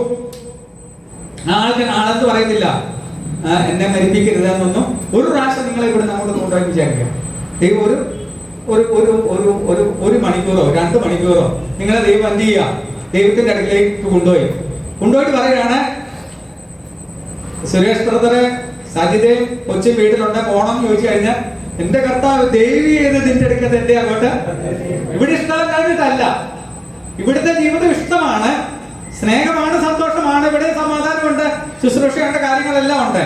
പക്ഷെ ആ സന്തോഷത്തിന്റെ അവസ്ഥ വിട്ടിട്ട് അത് ഉപേക്ഷിച്ചിട്ട് എനിക്ക് താഴോട്ട് പോകാൻ, നിന്നെ വിട്ടിട്ട് എനിക്ക് താഴോട്ട് പോകാൻ എനിക്കെന്തില്ല, ഒട്ടും ആഗ്രഹമില്ല കർത്താവ് എന്നെ വിടരുത് എന്ന് പറയുന്നുള്ളൂ. അങ്ങനത്തെ ഒരു സ്ഥലമാണ്. പിന്നെ മരിപ്പിക്കരുത് എന്ത് ചെയ്യരുത്, പ്രാർത്ഥിക്കാനേ പോകണ്ട, തക്ക സമയത്ത് നമ്മൾ മരിച്ചു കൊടുക്കും. ഹല്ലേലൂയ. ഞാൻ ക്രിസ്ത്യൻ ജീവിതം എന്ന് പറയുന്നത് ഏറ്റവും വലിയ ഭയം എന്ന് പറയുന്നത് മരണഭയം. എന്റെ കൊച്ചിലൊക്കെ ഭയങ്കര പേടിയുള്ള സംഭവമായിരുന്നു. പക്ഷെ യേശുവിനെ അറിഞ്ഞപ്പോ ആദ്യം എടുത്തു കളഞ്ഞാറാ. പിന്നെ ഹൃദയത്തിലെ കർത്താവിന്റെ ആ പ്രത്യാശയില്ല അതാ തന്നിരിക്കുന്നത്. അപ്പം എപ്പം കെട്ടിപ്പോയാലും ഒരു നല്ലൊരു ശവടക്കൊക്കെ തന്നാൽ മതി എന്നേ ഉള്ളൂ. എല്ലാവരും പ്രാർത്ഥിച്ച എനിക്ക് വേണ്ടിയല്ല, കൂടി വരുന്ന ആളുകൾക്ക് വേണ്ടി സുവിശേഷമൊക്കെ പറഞ്ഞ് ശുശ്രൂഷയൊക്കെ നടത്തിയിട്ട് പോവുക, അത്രയേ ഉള്ളൂ. നമ്മളെല്ലാം ആഗ്രഹിക്കേണ്ടത് തന്നെയാണ്. ഞാൻ അതൊക്കെ പച്ചയായിട്ട് പറഞ്ഞു മാത്രമേ ഉള്ളൂ. രണ്ടാമത് ഏതായിരുന്നു ദൈവത്തിന്റെ ഒരു പ്രവൃത്തിയാണെന്നുള്ളതാണ്. അപ്പൊ മൂന്നാമത് പറഞ്ഞ പോയിന്റ് ആരെങ്കിലും ഓർക്കുന്നുണ്ടോ? എന്നെ പിരിഞ്ഞ് നിങ്ങൾക്ക് ഒന്നും ചെയ്യുവാൻ കഴിയത്തില്ല, അല്ലെ? ഒരു മുന്തിരിവള്ളിയോട് ഈ ശാഖ ചേർന്ന് നിന്നെങ്കിൽ മാത്രമേ എന്ത് ചെയ്യത്തുള്ളൂ, അത് ഫലം കഴിക്കത്തുള്ളൂ, അത് നല്ലോണം വളരത്തുള്ളൂ, അതിൽ നിന്ന് നല്ല ഫലങ്ങൾ ലഭിക്കത്തുള്ളൂ. പക്ഷെ ആ ശാഖയെ ശരിയാവണ്ണം വളരുന്നില്ലെങ്കിൽ എന്ത് ചെയ്യും, അത് ഒടിഞ്ഞു പോകും, അത് തീക്കാത്തിട്ട് കത്തിച്ചു കളയുന്നുള്ള. അതുകൊണ്ട് അത് അതിന്റെ 5-ാം വാക്യത്തിലും പറയുന്നുണ്ട്, 4-ാം വാക്യത്തിലും പറയുന്നുണ്ട്, എന്നിൽ വസിച്ചിട്ടല്ലാതെ നിങ്ങൾക്ക് കഴിയുകയില്ല. 5-ാം വാക്യത്തിൽ പറയുന്നത് എന്നെ പിരിഞ്ഞ് നിങ്ങൾക്ക് ഒന്നും ചെയ്യുവാൻ കഴിയും. ഞാൻ പറയാം, ഇന്നത്ര ഇന്റർവെല്ലോ ഒന്നുമില്ലെന്നുള്ള. കുറച്ച് നാൾ യേശുവിനോട് നിന്നിട്ട് കുറച്ച് നാള് ലോകത്തിൽ പോയി കുറെ കാര്യങ്ങൾ ചെയ്തിട്ട് വീണ്ടും തിരിച്ചു വരുന്ന പരിപാടി അതിനകത്തില്ല, ഈ വസിക്കുന്നതിനകത്തില്ലെന്നുള്ള. ഹല്ലേലൂയ. വസിക്കാന്ന് പറഞ്ഞാൽ നിരന്തരമായി വസിക്കാം. അബൈഡിങ് ഇൻ ക്രൈസ്റ്റ് എന്ന് നിരന്തരമായിട്ട്, ഇന്റർമിറ്റന്റ് ആയിട്ട്, തുടർമാനമായിട്ട്, കണ്ടിന്യൂസ് ആയിട്ട് യേശു ക്രിസ്തുവിൽ എന്ത് ചെയ്യുക, അബൈഡ് ചെയ്തുകൊണ്ടിരിക്കുക, വസിച്ചുകൊണ്ടിരിക്കുക. ഇതിന്റെ പല പദങ്ങള് നമ്മുടെ യോഹന്നാൻ മാത്രമേ എല്ലാം പറഞ്ഞു പോയത് കേട്ടോ. പിന്നെ ദീർഘകാലം ആയതുകൊണ്ടാണ് തോന്നി പിന്നെ അങ്ങ് റെപ്പറ്റേഷൻ നമ്മുടെ മറ്റേ പോയിന്റിലേക്കൊന്നും വരാൻ സാധിക്കാതെ അടുത്ത പോയിന്റുകളിലേക്ക്. അതും സമയമായതുകൊണ്ടായിരിക്കാം പിന്നെ അങ്ങനെ വരും. നിങ്ങളെ മറന്നു, നിങ്ങളുടെ ഓർമ്മ കിട്ടുന്നില്ല എന്നോ ഓർക്കുന്നതുകൊണ്ടാണ് ഞാൻ പിന്നെ ഇതിലേക്ക് ആവർത്തനത്തിലേക്ക് പോകുന്നു എന്നുള്ള. അപ്പോൾ ഇത് തുടർമാനമായിട്ടുള്ള ഒരു വാസമാണ്. യോഹന്നാൻ മാത്രമാണ് ഈ പദം ഉപയോഗിക്കുന്നത്, വസിക്കുക എന്നുള്ളതാണ്, അബൈഡ് ഇൻ ക്രൈസ്റ്റ്. പക്ഷെ മറ്റു ലേഖനകർത്താക്കളെല്ലാം ഇത് വേറൊരു വാക്കിൽ ഉപയോഗിക്കുന്നുണ്ട്. അവനിൽ ഇരിക്കുക, അവനോടൊപ്പം നടക്കുക, അവനോടൊപ്പം ജീവിക്കുക. ഇതിനെല്ലാം ഈ ഒരു മീനിങ് തന്നെയാണ്. ഏത് അബൈഡ് എന്ന മീനിങ് തന്നെയാണ് ഉള്ളതെന്നുള്ള. യേശു ക്രിസ്തുവിൽ വസിക്കുക. അപ്പോൾ നമ്മൾ യേശയ്യാപ്രവാചകന്റെ പുസ്തകത്തിൽ അതിൽ മനോഹരമായ ഒരു വാക്യം നമ്മൾ കണ്ടായിരുന്നു എന്നതാണ്. നിങ്ങൾ വാക്യം എടുക്കാൻ പോകണ്ട, നമ്മൾ വായിച്ചതും എഴുതിയതുമായിട്ടുള്ള വാക്യമാണ്. 27-ാം അധ്യായത്തിൽ പറയുന്ന, യഹോവയായ ഞാനതിനെ സൂക്ഷിക്കും, ക്ഷണം പ്രതി ഞാനതിനെ നനയ്ക്കും, ആരും അതിനെ തൊടാതിരിക്കേണ്ടതിന് രാവും പകലും ഞാൻ എന്ത് ചെയ്യും, അതിനെ കാത്തു സൂക്ഷിക്കുന്നു. അപ്പോൾ ഒരു മുന്തിരിത്തോട്ടം, അവിടെ പിതാവ് തോട്ടക്കാരൻ ചെയ്യുന്ന കാര്യമാണ് ഈ പറഞ്ഞത്. മുന്തിരിവള്ളിയുണ്ട്, കർത്താവായ യേശു ക്രിസ്തുവാണ്. മുന്തിരിവള്ളിയിൽ വരുന്ന കൊമ്പാണ്, ശാഖകളാണ് നമ്മൾ ഓരോരുത്തരും. പിന്നെ ഈ മുന്തിരി വള്ളിയിൽ നിന്ന് ശാഖകളിലേക്ക് ഒഴുകുന്ന ജീവരസമാണ് പരിശുദ്ധാത്മാവ്. ഈ കാര്യങ്ങളെല്ലാം നമ്മൾ അന്ന് പറഞ്ഞാണെന്നുള്ളത്. അപ്പോൾ യേശുവിനെ പിരിഞ്ഞ് നമ്മൾ ഒരു കാര്യം ചെയ്താലും അത് പ്രയോജനമില്ല. എന്ത് ചെയ്താലും അത് ചെയ്തിട്ട് കാര്യം. ഒത്തിരി കാര്യങ്ങൾ കർത്താവിനെ കൂടാതെ നിന്ന് പലരും ചെയ്തുകൊണ്ടിരിക്കുന്നു എന്നുള്ളതാണ്. വിശ്വാസകോളത്തിൽ പാസ്റ്റർമാരായിക്കോട്ടെ, നമ്മുടെ വീടുകാരും ശുശ്രൂഷകൾ നടത്തുന്ന ആളുകളായിക്കോട്ടെ, ഒന്ന് കർത്താവുമായിട്ടുള്ള ബന്ധത്തിൽ നമ്മൾ ഓർക്ക് ഇവരെന്താ ചെയ്തുകൊണ്ടിരിക്കുന്നത്, അവർ തന്നെ കുറെ കാര്യങ്ങൾ ആത്മീയതയാണെന്ന് വിചാരിച്ച് ചെയ്തുകൊണ്ടിരിക്കുക. പക്ഷെ അത് ദൈവത്തിന്റെ പ്രസാദം, ദൈവത്തിന്റെ ഇഷ്ടത്തിൽപ്പെടുന്ന കാര്യമല്ല.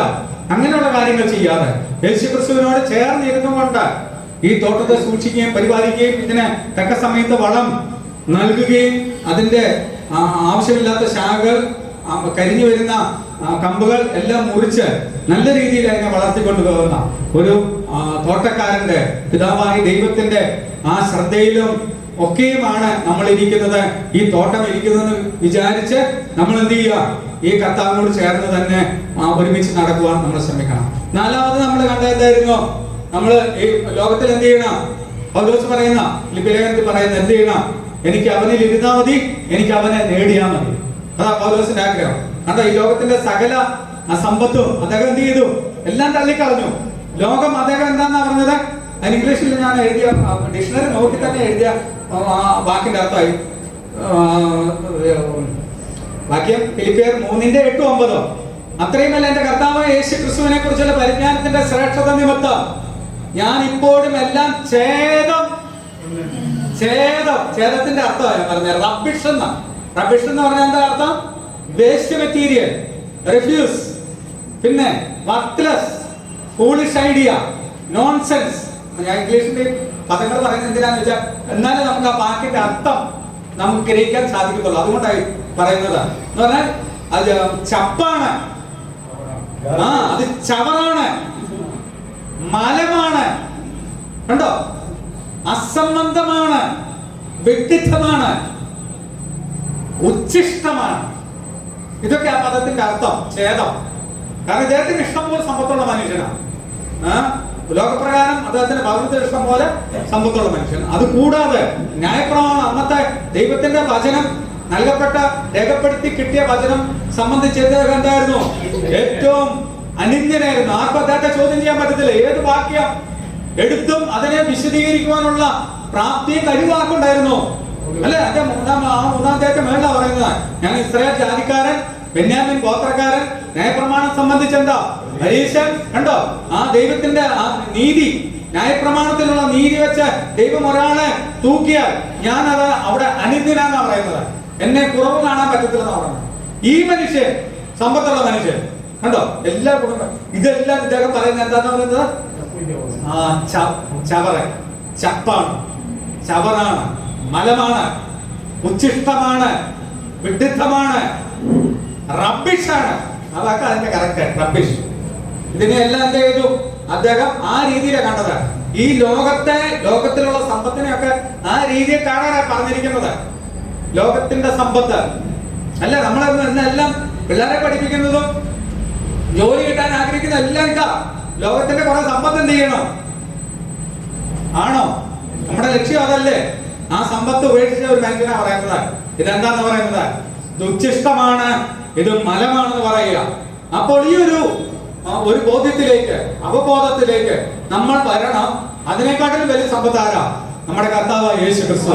അവനിൽ വസിച്ച് അവന്റെ ശക്തിയും അവന്റെ സ്നേഹവും ഒക്കെയും നമ്മൾ അനുഭവിച്ച് മുന്നോട്ട് പോകാൻ എന്ത് ചെയ്യണം?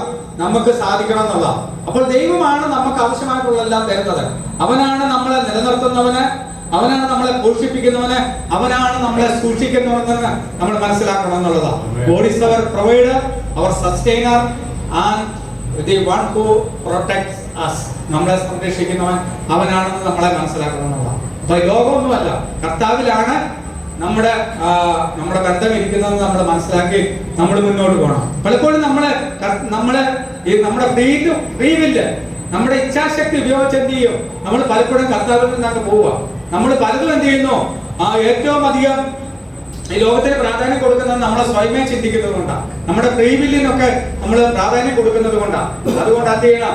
അതെല്ലാം മാറ്റി ആ ദൈവികമായിട്ടുള്ള യേശുക്രിസ്തുമായിട്ടുള്ള ബന്ധത്തിൽ നിന്ന് നമുക്ക് കിട്ടുന്ന അവൻ നമ്മുടെ കാര്യങ്ങൾ നടത്തുവാൻ മതിയായവനാണ്, അവൻ നമ്മളെ സംരക്ഷിക്കുന്നവനാണ്, അവൻ നമ്മളെ പോഷിപ്പിക്കുന്നവനാണെന്ന് മനസ്സിലാക്കി നമ്മൾ അവനോട് ചേർന്ന് നടക്കുവാൻ നമ്മളെ തന്നെ വിട്ടുകൊടുക്കണം. അതിന് നമ്മളെ സഹായിക്കുന്നത് ദൈവത്തിന്റെ പരിശുദ്ധാത്മാവാണെന്നുള്ള. ഈ പരിശുദ്ധാത്മാവിനെ നമുക്ക് തന്നിരിക്കുന്നതും എന്തിനു വേണ്ടിയാ? നമ്മളെ യേശുവിൽ വസിക്കുവാൻ, നമ്മളെ യേശുവിൽ വസിപ്പിക്കുവാൻ, എന്ത് ചെയ്യുക? നമ്മളെ കൂടുതൽ പ്രോത്സാഹനം ചെയ്യാൻ വേണ്ടി പരിശുദ്ധാത്മാവിനെ തന്നിരിക്കുന്നതെന്ന് പോലുമാണ് യോഹന്നാൻ തന്റെ ലേഖനത്തിൽ ഈ വാക്യത്തെ സാധൂകരിച്ചുകൊണ്ട് പറഞ്ഞിരിക്കുന്നു എന്നുള്ള. യോഹന്നാൻ പറഞ്ഞ വാക്യം ഇവിടെ മുങ്ങാണ്ടാണ് ഞാൻ നിർത്തിയെന്ന് തോന്നുന്നു. യോഹന്നാൻ എഴുതിയ 1-ാം ലേഖനം 2-ാം അധ്യായം അതിന്റെ 27-28 വാക്യങ്ങൾ.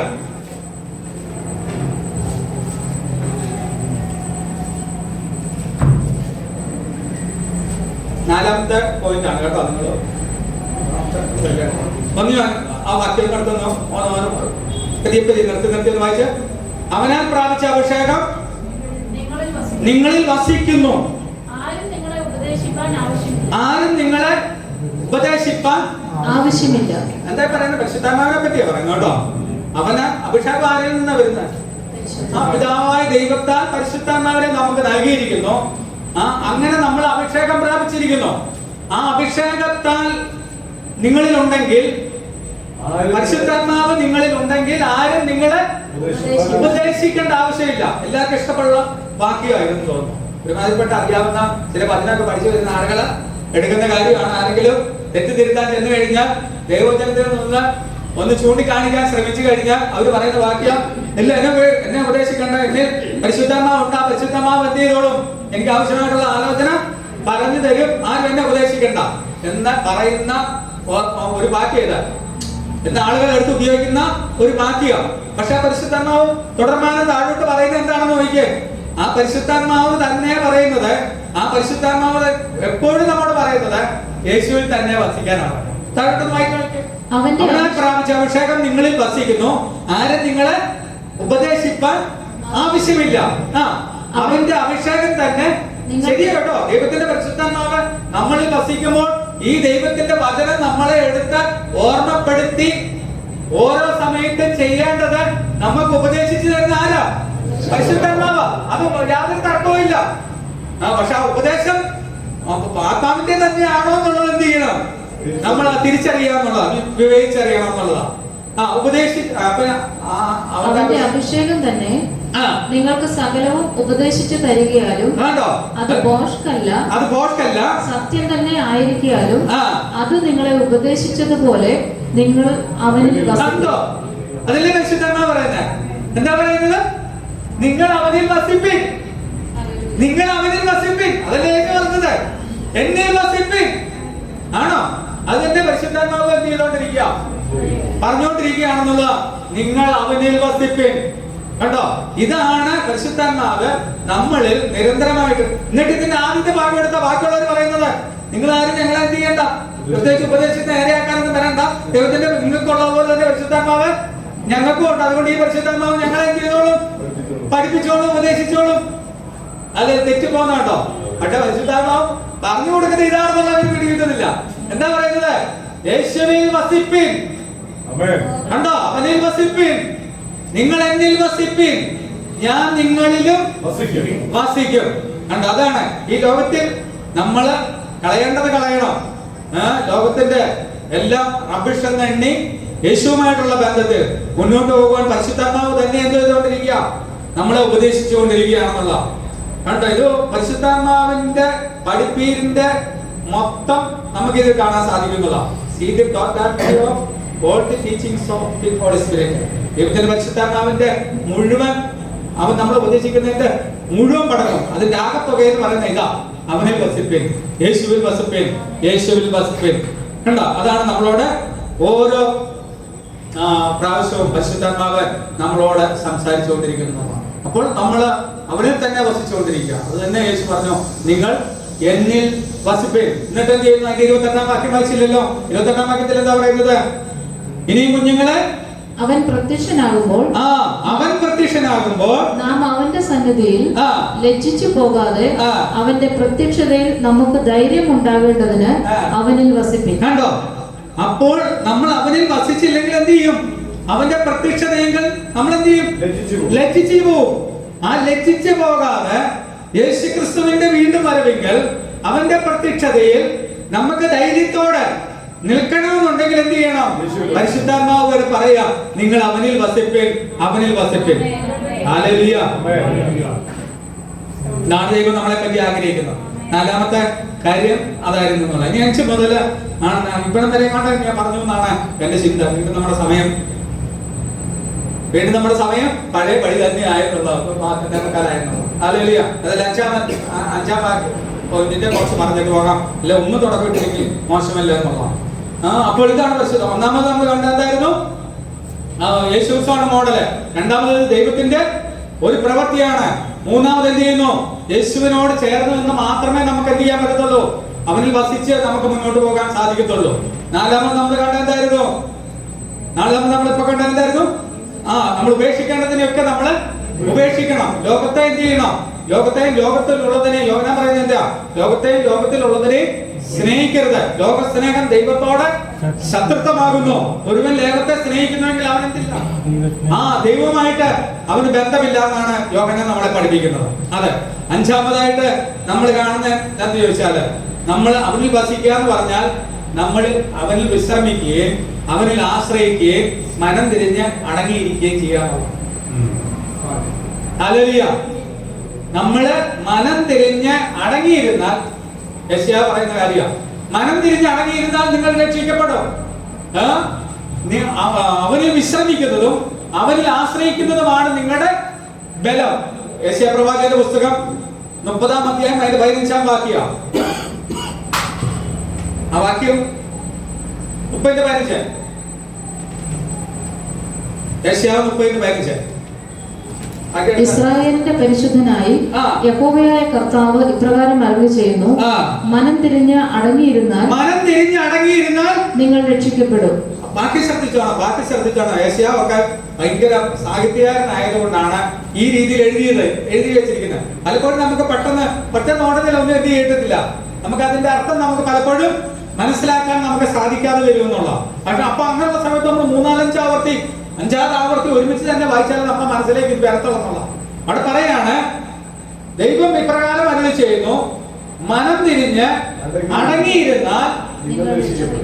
മനം തിരിയാൻ പറഞ്ഞ് നമ്മൾ മാനസാന്തരപ്പെടുക.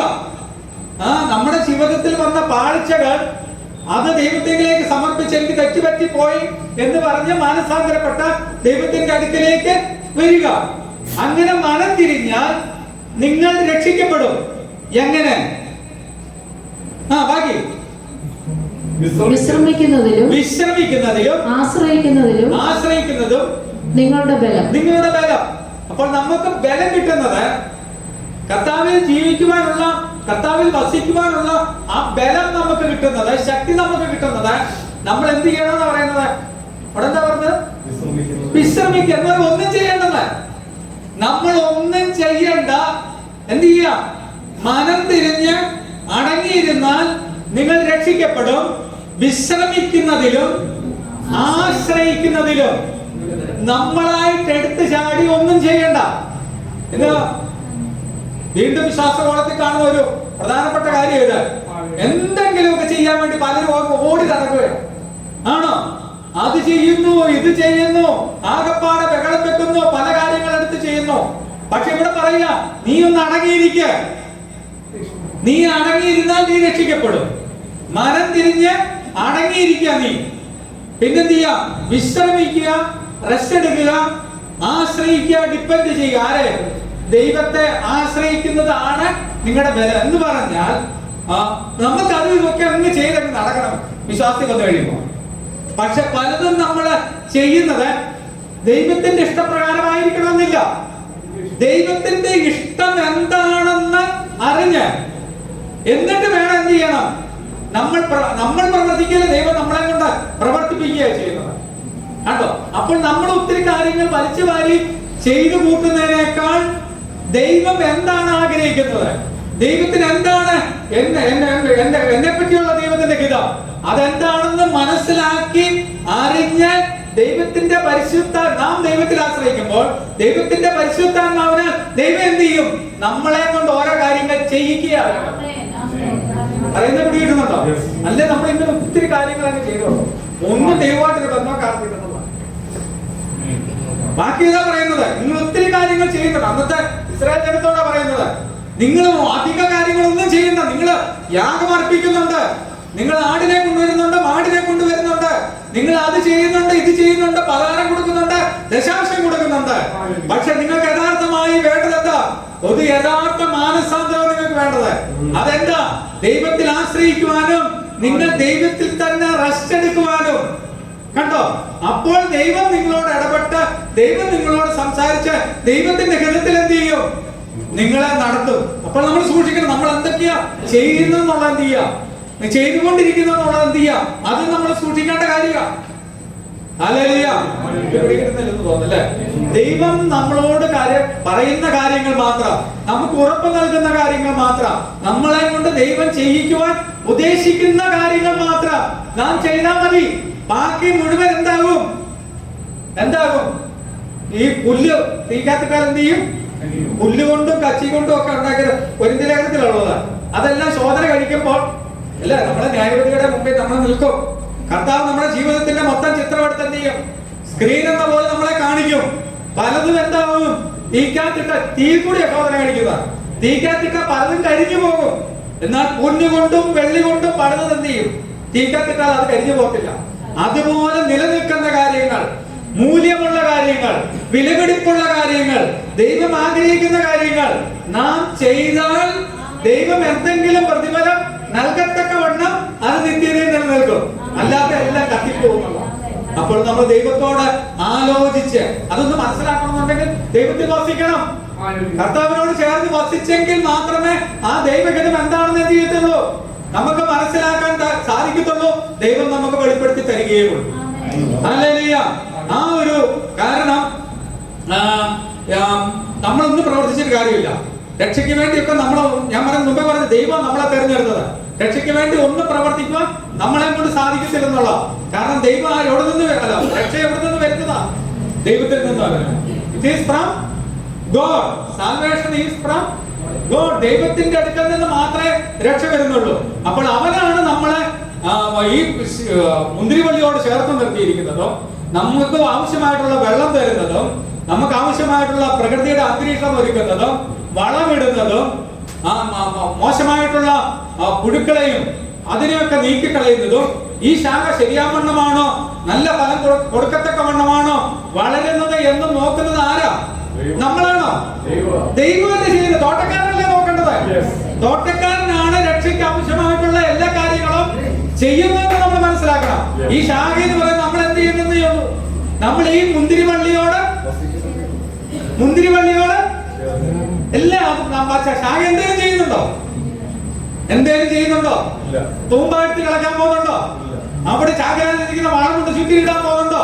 അതൊക്കെ ചെയ്യാൻ ആരുണ്ട്? തോട്ടക്കാരനല്ലേ പിതാവ് ചെയ്തോളും.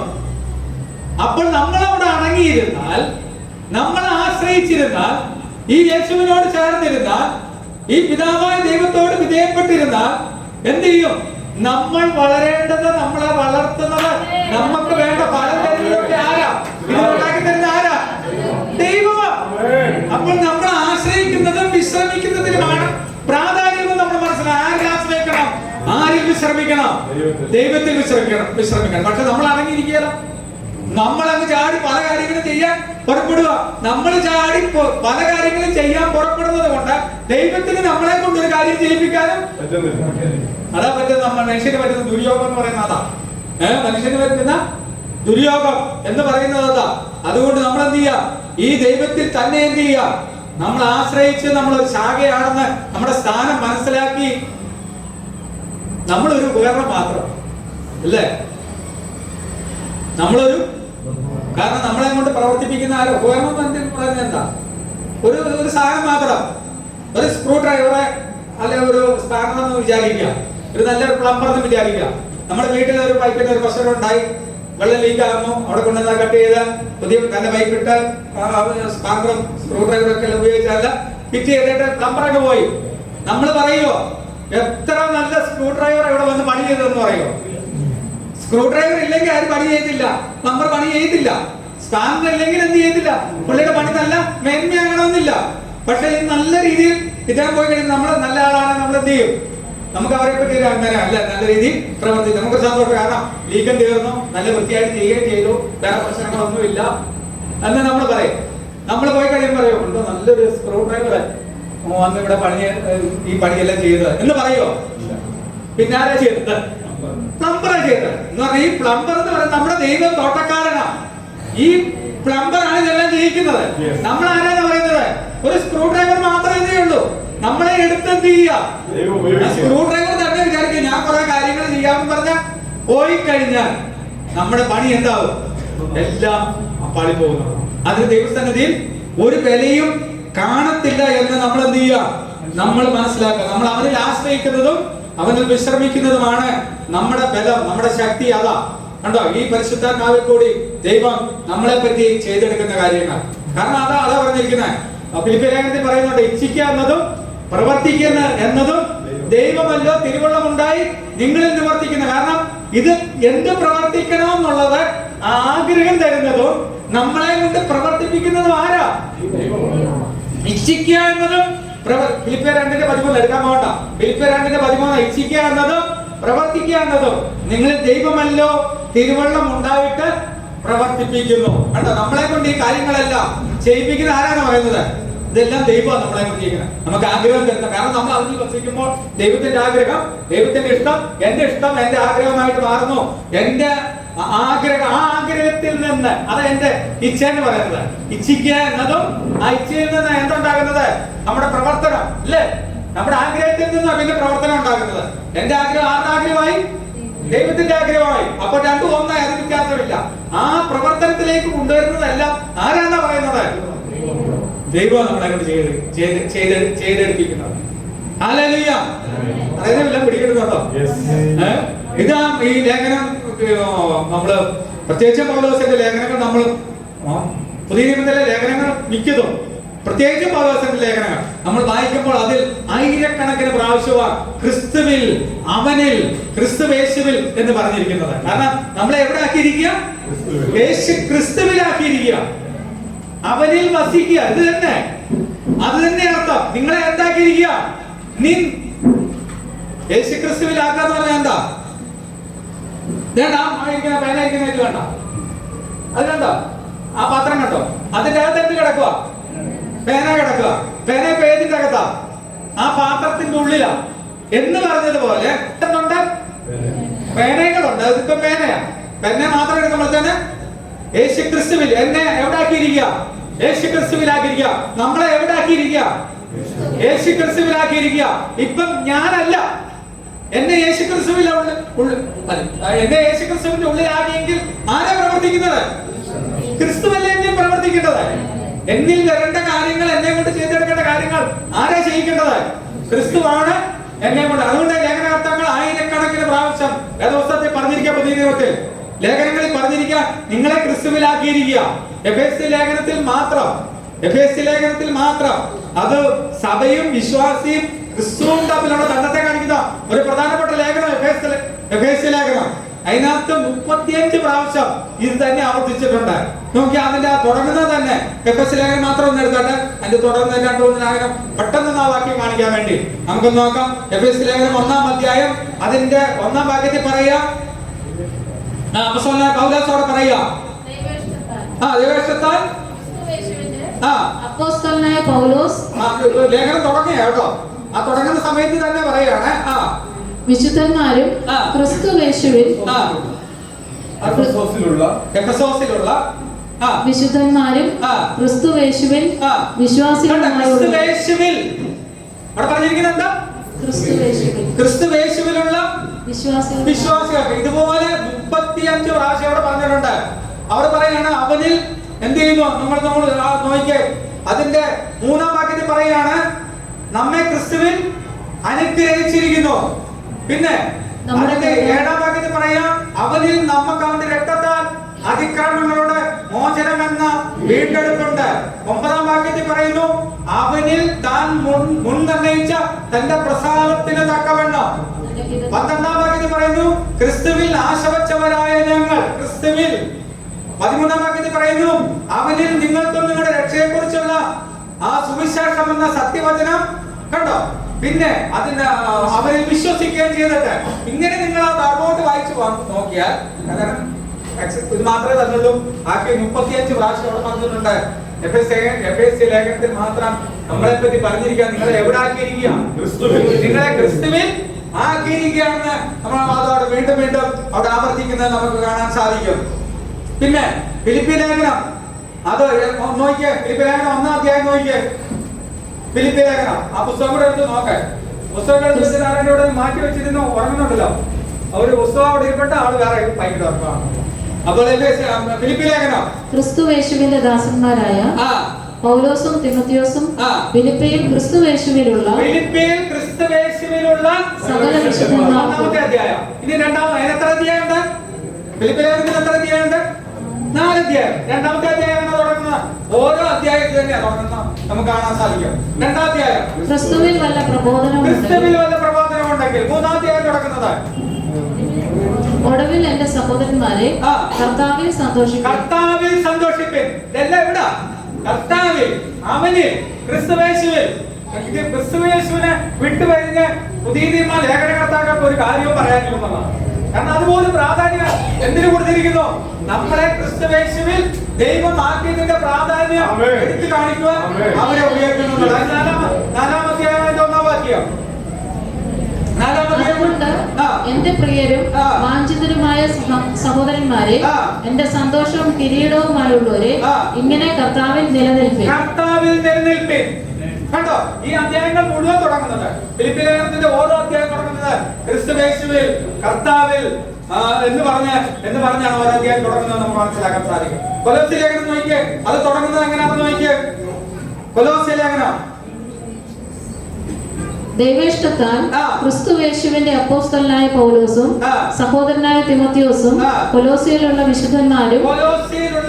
വിശുദ്ധന്മാരും ക്രിസ്തുവിൽ വിശ്വസ്ത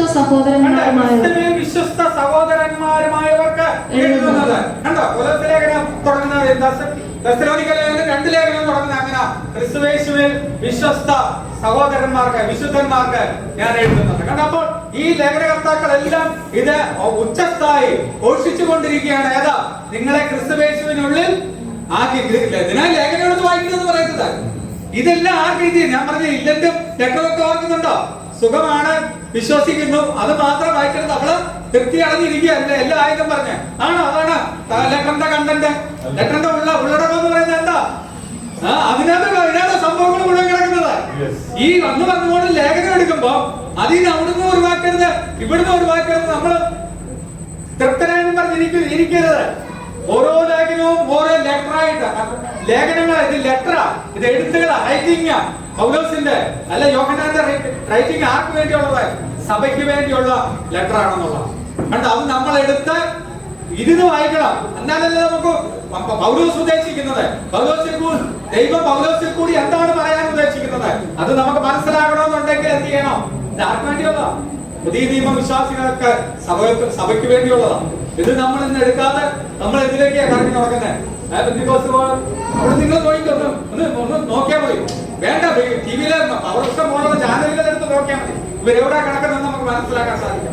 പഴയ നിയമത്തിൽ കിടക്കുക. പഴയ നിയമത്തില് ഓരോ എഴുതുന്നുണ്ട്, തിരിച്ചും മറിച്ചും പറഞ്ഞെന്ത് ചെയ്യുക? വലിയ ബന്ധമുള്ള കാര്യമാണോ ദൈവമായിട്ട്? നമ്മളെ യേശു ക്രിസ്തുവിന്റെ പേരും പറഞ്ഞ് വിശ്വാസത്തിലേക്ക് കൊണ്ടുവന്നിട്ട് നമ്മളെ ദൈവം ന്യായപ്രമാണത്തിന് മാറ്റം വരുത്തിയിട്ട് എന്ത് ചെയ്തിരിക്കുക? നമ്മളെ പുതിയ നിയമത്തിലേക്ക് യേശു ക്രിസ്തുവിന്റെ രക്തത്താൽ നമ്മളെ അവന്റെ മക്കളാക്കി തീർത്ത നമ്മളെ വീണ്ടും എവിടെ കൊണ്ടുപോവുക? പഴയ പ്രമാണത്തിലേക്ക്, പഴയ നിയമത്തിലേക്ക് കൊണ്ടുപോയി അവിടെ നമുക്ക് വലിയ കാര്യങ്ങളോട് പഠിക്കാനുമില്ല. പഠിക്കാൻ കാണും ഒത്തിരി പേര്. അവരൊക്കെ നല്ല എക്സാമ്പിൾ ആയിട്ടുള്ള ആളുകളാണ്. ദാവീദും മോശയും ഹാനോക്കും ഒത്തിരി നല്ല ആളുകള് നമുക്ക് എക്സാം. പക്ഷെ യഥാർത്ഥ ദൈവിക ഉപദേശവും യഥാർത്ഥ സഭയ്ക്ക് കൊടുക്കേണ്ടത്, ദൈവങ്ങൾക്ക് കൊടുക്കേണ്ട ദൈവാലോചനയും പലപ്പോഴും എന്ത് ചെയ്യുന്നു? അവർ മറക്കുന്നു എന്നുള്ള അതൊന്നുമില്ല. അതൊന്നും അവർക്ക് ഇതിനെപ്പറ്റി ഒരു അറിവ് പോലെ ഇടുന്നു. ഞാനൊരു സഭയിൽ നേരത്തെ പോയിരുന്നു. കോവിഡിന്റെ സമയത്ത് പോയതാണ്. ഞാൻ പറഞ്ഞു, ഇതെന്റെ ഭാഷ ദൈവത്തിന് നമ്മളെ പറ്റിയുള്ള ഉപദേശം. നിങ്ങൾ യേശുവിന്റെ പേര് പറഞ്ഞ് ജനങ്ങളെ കൊണ്ടുവന്നിട്ട് അവരെ വീണ്ടും പഴയ നിയമം നിങ്ങൾ പഠിപ്പിക്കുകയാണോ? പാസ്റ്ററിനോട് ചോദിച്ചു. അപ്പൊ പാസ്റ്റർ പിന്നെ അടുത്ത ഞായറാഴ്ച എന്ത് ചെയ്തു? ഒരു പുതിയ നിയമ മെസ്സേജുമായിട്ട് വന്നു.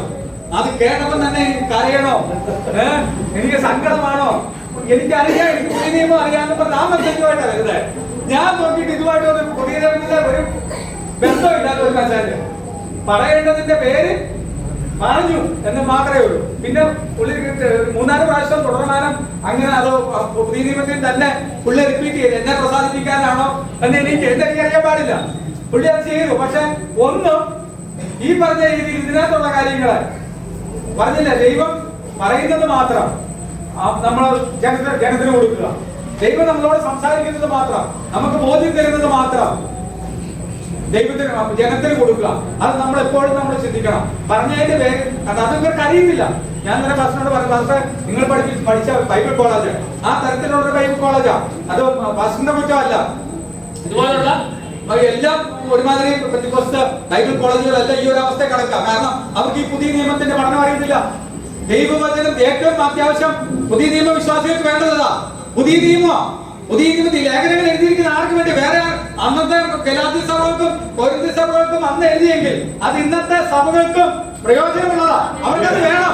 അതേ പ്രശ്നങ്ങൾ തന്നെ ഇന്നെന്തുണ്ട് ഈ സഭകളിൽ നിലനിൽക്കുന്നു. ഈ സഭകളിലെ വിശ്വാസികളുടെ പ്രശ്നങ്ങൾ പരിഹരിക്കപ്പെടണമെന്നുണ്ടെങ്കിൽ എന്ത് വേണം? നമുക്ക് ഈ പുതിയ നിയമത്തിന്റെ പഠനം തന്നെ വേണം. പഴയ നിയമം ഞാൻ അപ്പാടെ ഉപേക്ഷിക്കില്ല, നമുക്ക് അതും വേണം. പക്ഷെ ഏറ്റവും പ്രാധാന്യം പഠിപ്പിക്കേണ്ടത് ഏതായിരിക്കണം? ഇതുമായിട്ട് ബന്ധപ്പെട്ടില്ല, നമ്മൾ വായിക്കുന്നില്ല, പഠിക്കുന്നില്ല. നിങ്ങൾ കുത്തിയിരുന്ന് വീട്ടിലിരുന്ന് ഞാൻ പറയുന്ന എന്ത് ചെയ്യണം? എല്ലാവരും ഉപദേഷ്ടാക്കന്മാരാകണം. കർത്താവിന്റെ ആഗ്രഹം അതാ, ഉപദേഷ്ടാക്കന്മാരാകണം. അതിനെന്ത് വേണം? ദൈവവചനം പഠിക്കണം, പഠിപ്പിക്കണം, മറ്റുള്ളവരെ പഠിപ്പിക്കണം എന്നുള്ളതാണ്. ആ കാര്യത്തിൽ നമ്മളെ ഏറ്റവും അധികം ശ്രദ്ധ. പിന്നെ ഞാനിവിടെ ശ്രദ്ധിക്കുന്ന ഒരു കാര്യം എന്താണെന്ന് ചോദിച്ചാൽ, നമ്മള് കർത്താവ് പറഞ്ഞിട്ടില്ലേ, വെളിപാട് പുസ്തകത്തിൽ പ്രത്യേകം പറഞ്ഞിട്ടുള്ള 3 പുസ്തകങ്ങളിലും പറഞ്ഞിട്ടുണ്ടെന്നുള്ള സദൃശ്യവാക്യത്തിലും പറഞ്ഞിട്ടുണ്ട്, ആവർത്തന പുസ്തകത്തിലും പറഞ്ഞിട്ടുണ്ട്, വെളിപാട് പുസ്തകത്തിലും പറഞ്ഞു. ഈ വചനത്തോടൊന്നും കൂട്ടിനെന്ന് പറഞ്ഞിട്ടുണ്ടോ? ഉണ്ടോ? ഇതിൽ നിന്ന് ഒന്നും എന്ത് ചെയ്യരുത്, എടുത്തു കളയുകയും ചെയ്യരുതെന്ന് പറഞ്ഞിട്ടുണ്ട്. ഉറപ്പാണല്ലോ. വെളിപാട് പുസ്തകത്തിലെ വാക്ക് നിങ്ങൾക്ക് ഉറപ്പാണെന്ന് എനിക്കറിയാം. കാരണം അത് എപ്പോഴും പാസ്റ്റർമാരൊക്കെ പറഞ്ഞു കേൾക്കുന്ന കാര്യമാണ്. പക്ഷെ നിങ്ങളൊന്ന് ചിന്തിച്ചോണം, ഇതിൽ നിന്ന് പലപ്പോഴും നമ്മൾ ആരും ദൈവവചനത്തിൽ നിന്ന് ഒരു പുസ്തകം കുറച്ചുകൊണ്ടോ ഒരു പാരാഗ്രാഫ് കുറച്ചുകൊണ്ടോ ആരും ദൈവവചനത്തിൽ നിന്ന് കുറച്ചു കളയാൻ ധൈര്യപ്പെടുന്നില്ല. കാരണം ധൈര്യപ്പെട്ടാലും 1-2 പ്രിന്റിംഗിൽ മാത്രമേ എന്ത് ചെയ്യത്തുള്ളൂ, ആ ഒരു കുറവ് വരത്തുള്ളൂ എന്നുള്ള. അതിനാരും ധൈര്യപ്പെടുകയല്ലെന്ന് എല്ലാവർക്കും അറിയാം. ഇതിനെ കത്തിച്ചു കളയാൻ ശ്രമിച്ച ആളുകളുണ്ട് ചരിത്രത്തില്. ബൈബിളിനെ കത്തിച്ച് രാജ്യത്തിന്റെ ചക്രവർത്തിയാ ഒരു രാജാവ് തന്നെ തീരുമാനം എടുത്തിട്ട് ബൈബിൾ എന്ത് ചെയ്യരുത്, ഈ ദേശത്തെ ഈ രാജ്യത്ത് ഒന്നുപോലും കാണരുതെന്ന് പറഞ്ഞ് കത്തിച്ചു കളഞ്ഞ ചക്രവർത്തിമാരുണ്ടായിരുന്ന ഒരു രാജ്യങ്ങളുണ്ടായിരുന്നു എന്നുള്ള ബൈബിള്. എന്നിട്ട് ബൈബിൾ എന്തില്ല, ബൈബിളിന് നാശം വന്നിട്ടില്ല. ഇത് ഒന്നിനൊന്നിന് എന്ത് ചെയ്യുക, അടിക്കടി ഇത് വർദ്ധിച്ചുകൊണ്ടിരിക്കുന്നു എന്നല്ലാതെ അടിക്കടി പല ഭാഷകളിലേക്ക് ട്രാൻസ്ലേറ്റ് ചെയ്യുന്നു എന്നല്ലാതെ ഇതിനൊരു കുറവും സംഭവിച്ചിട്ടില്ല. എപ്പോഴാണ് നമ്മൾ കുറയ്ക്കുകയും എപ്പോഴാണ് ദൈവവചനം നമ്മൾ കൂട്ടുകയും ചെയ്യുന്നത്? നമ്മുടെ പറച്ചില്ല, നമ്മൾ മറ്റുള്ളവരെ പഠിപ്പിക്കുമ്പോഴാണ്. ഇതിനകത്തില്ലാത്ത കാര്യങ്ങൾ കാരണം ഈ വചനം എന്ന് പറയുന്നത് 66 പുസ്തകങ്ങളുണ്ട്. ഇതെല്ലാം അങ്ങോട്ടും ഇങ്ങോട്ടും എന്ത് ചെയ്യുന്ന ബന്ധപ്പെട്ട് അതാണ്. നമ്മൾ ഒരു ഭാഗം വായിക്കുമ്പോൾ നമ്മൾ മറ്റു പുസ്തകങ്ങളിലും പോയി എന്ത് ചെയ്യേണ്ടത്, അതിനെ ശക്തീകരിക്കുന്ന സാധൂകരിക്കുന്ന മറ്റു വാക്യങ്ങൾ എടുത്തുകൊണ്ട് വന്ന് നമ്മൾ ചേർത്ത് നമ്മൾ പറയുന്നത്. കാരണം ഇത് അങ്ങോട്ടും ഇങ്ങോട്ടും ബന്ധപ്പെട്ട് കിടക്കണം. അങ്ങനെ നമ്മൾ ബന്ധപ്പെട്ട് സംസാരിക്കുമ്പോൾ ആ ബന്ധമില്ലാത്ത കാര്യങ്ങൾ, ഇത് ദൈവവചനവും ദൈവത്തിന്റെ പദ്ധതിയും ആയിട്ട് മാച്ച് ചെയ്യാത്ത കാര്യങ്ങൾ നമ്മൾ പറയുമ്പോൾ ശ്രദ്ധിക്കണം. നമ്മൾ പഠിപ്പിക്കുമ്പോൾ നമ്മൾ പറയുമ്പോൾ എന്ത് ചെയ്യാം, നമ്മൾ ദൈവവചനത്തോട് കൂട്ടുക ചെയ്യുന്നത്. അത് ദൈവത്തിന് ഒരിക്കലും എന്തല്ല. അതുകൊണ്ടാണ് ഞാൻ പറയുന്നത്, ഇത് നിങ്ങൾ പഠിക്കണം. ഇത് ശരിയാവണ്ണം പഠിക്കണം. ദുരുപദേശങ്ങൾ ഇതിനകത്തൊന്നും ഉണ്ടാകരുത്. 1. 2, ഒരു ബന്ധവുമില്ലാത്ത കാര്യങ്ങൾ ഇത് വെച്ചെന്ത് ചെയ്ത് നമ്മൾ സംസാരിച്ചു കഴിയുമ്പോൾ പഠിപ്പിച്ചു കഴിയുമ്പോൾ ഇത്രയും ജനങ്ങളുടെ ഹൃദയങ്ങളിലേക്ക് എന്ത് ചെയ്യുക, പല ജനങ്ങളുടെ ഹൃദയങ്ങളിലേക്ക് പല സഭകളിൽ സംഭവിക്കുന്നത് ആ ജനഹൃദയങ്ങളിലേക്ക് തെറ്റായ ആശയങ്ങൾ നമ്മൾ കൊടുക്കുകയാണ് ചെയ്യുന്നത്. അത് നമ്മൾ ദൈവവചനത്തോട് കൂട്ടുന്നതിന് തുല്യമാണ്. ഇനി ഏതെങ്കിലും കാര്യങ്ങൾ നമ്മൾ വചനത്തിൽ നിന്ന് പഠിപ്പിക്കുമ്പോൾ അതിൽ നമ്മൾ എന്ത് ചെയ്യാം, ചില കാര്യങ്ങൾ നമ്മൾ കണ്ണടച്ച് കളയുന്നുവെങ്കിൽ, നമ്മൾ പറയാതെ വിടുന്നുവെങ്കിൽ അങ്ങനെ നമ്മൾ ദൈവവചനത്തിൽ നിന്ന് കുറയ്ക്കുക ചെയ്യുന്നത്.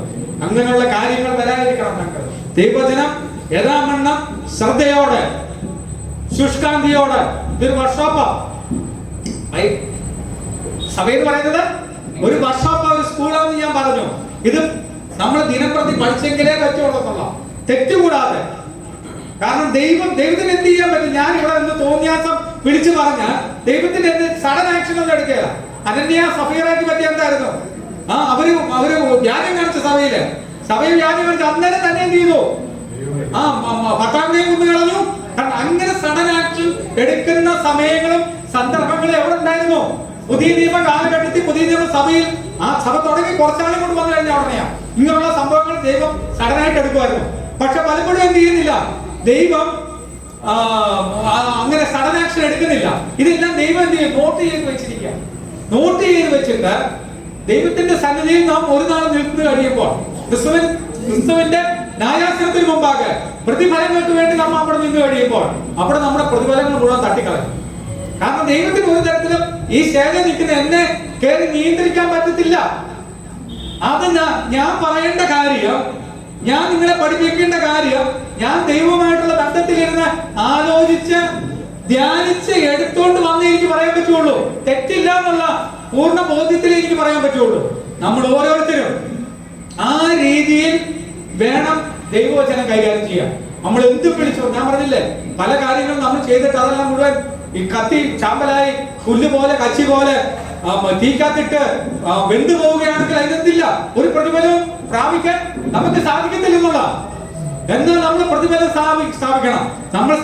നമ്മൾ പറയുന്നത്, നമ്മൾ ഉപദേശിക്കുന്നത്, പഠിപ്പിക്കുന്നത് എന്തായിരിക്കണം? പൊന്നുകൊണ്ടുള്ളതും വെള്ളി കൊണ്ടുള്ളതും തീയിൽ ഇട്ടാൽ എന്ത് ചെയ്യണം? അതിന്റെ മാറ്റ് വർദ്ധിച്ചു വരണം. അതാ വെള്ളിക്കും പൊന്നിനുമുള്ള ഇത്, അതിന്റെ മാറ്റ് കൂടത്തേ ഉള്ളൂ. അതിന്റെ കളങ്കം, മാലിന്യം അതിൽ നിന്നെല്ലാം വിട്ടുമാറി പോകത്തേ ഉള്ളൂ. ആ തരത്തിലുള്ള ദൈവവചന സമീപനം നമുക്ക് ഏറ്റവും അത്യാവശ്യമാണെന്നല്ലോ. പെട്ടെന്ന് ദൈവം ഒരു ആക്ഷൻ എടുക്കത്തില്ല. ഞാനൊരു തെറ്റ് പറഞ്ഞു, ഇവിടെ തുടർമാനം തെറ്റ് പറയുന്നു, അത് ദൈവം എന്ത് ചെയ്യത്തില്ല, അങ്ങനെ പെട്ടെന്ന് സഡൻ ആക്ഷൻ എടുക്കുന്നില്ല. ചില സന്ദർഭങ്ങളുണ്ട് അന്വേഷണങ്ങളുടെ കാര്യത്തിൽ. അപ്പോൾ അങ്ങനെയുള്ള ഒരു കാലഘട്ടത്തിലാണ് നാം ജീവിക്കുന്നത്. എല്ലാം ദൈവവചനം ശരിയാവണ്ണം ഇരുന്ന് പഠിച്ച്, അതിന് മറ്റു പുസ്തകങ്ങളിൽ എന്ത് പറയുന്നു, ദൈവവചനത്തിന്റെ ഉൽപ്പത്തി മുതൽ വെളിപാട് വരെയുള്ള ഒരു വ്യൂ നമ്മുടെ മനസ്സിലുണ്ടായിരിക്കണം. എങ്കിലേ നമുക്ക് എന്ത് ചെയ്യാൻ പറ്റത്തുള്ളൂ, ദുരുപദേശങ്ങൾ വരാതെ യഥാവണ്ണം ദൈവവചനം നമുക്ക് പഠിക്കാനും പഠിപ്പിക്കാനും നമുക്ക് സാധിക്കത്തുള്ളതാണ്. അതുകൊണ്ട് ആ ഒരു കാഴ്ചപ്പാടോടെ നമുക്ക് മുന്നോട്ട് പോകാം. അങ്ങനെ ഒരു ആഗ്രഹം നമുക്ക് ഉണ്ടാകട്ടെ. ദൈവത്തിന്റെ പരിശുദ്ധാത്മ പറഞ്ഞില്ലേ, കർത്താവിൽ വസിച്ചു കഴിയുമ്പോൾ ഇത് സാധ്യമാണെന്നുള്ള. ദൈവത്തിന് നമ്മളങ്ങ് ചാരി വിശ്രമിച്ചു കൊടുത്താൽ നമ്മൾ വലിയ ആയാസമൊന്നും, ഞാനിവിടെ ശബ്ദമൊക്കെ എടുക്കുന്നതേ ഉള്ളൂ, പക്ഷെ എനിക്കെന്തില്ല അത്ര വലിയ എനിക്കൊരു ആയാസമായിട്ട് എനിക്കിത് ദൈവത്തിനെ പഠിപ്പിക്കുന്നത് എനിക്ക് തോന്നുന്നില്ല. കാരണം ഞാൻ ദൈവത്തെ ആശ്രയിച്ചിരിക്കുക. അവനിൽ വിശ്രമിച്ച് അവനിൽ ആശ്രയിച്ച് ഞാനൊക്കെ കാര്യം നിൽക്കുമ്പോൾ അവന്റെ ബലം എന്ത് ചെയ്യുന്നു, പരിശുദ്ധാത്മാവ് എന്ത് ചെയ്യുന്നു, എന്നെ കൂടി പ്രവർത്തിക്കുന്നു മാത്രമേ ഉള്ളൂ. അല്ല ഞാൻ ഇതിനകത്ത് ഭയങ്കര ആളാണെന്നുള്ള എനിക്കെടുക്കാൻ പറ്റത്തില്ല. കാരണം ഞാനൊന്നുമല്ല, ഞാനൊരു ഉപകരണം മാത്രം. നമ്മൾ ഓരോരുത്തരും അതുപോലെ തന്നെ ആയിരിക്കണം. നമ്മുടെ പുറത്തുള്ള സഭകളിലൊക്കെ ഞാൻ കാണുന്നതാ, എനിക്കങ്ങ് സങ്കടമാണ്, പ്രയാസം. എന്ത് ചെയ്യാൻ പറ്റും? പറഞ്ഞാലോട്ട് മനസ്സിലാവും. അത് പറഞ്ഞു കൊടുത്തന്നെ മാറ്റാമെന്ന് പറഞ്ഞാൽ ഞാൻ പിടിച്ച മൊയലിന് എന്തുണ്ട്, ആ രീതിയിൽ നിൽക്കുന്നത് എന്താ ചെയ്യാൻ പറ്റും? തീർച്ചയായിട്ടും നിങ്ങൾ അത് നല്ലോണം ശ്രദ്ധിക്കുവാനും പഠിക്കുവാനും മനസ്സിലാക്കുവാനുള്ള അവസരങ്ങളാണ് എന്ന് മനസ്സിലാക്കി കർത്താവിന്റെ കരങ്ങളിലേക്ക് നമ്മളെ എല്ലാവരും സമർപ്പിക്കാം. ദൈവം നമ്മളെ ഓരോരുത്തരെയും അനുഗ്രഹിക്കട്ടെ. കർത്താവ് നമ്മളെ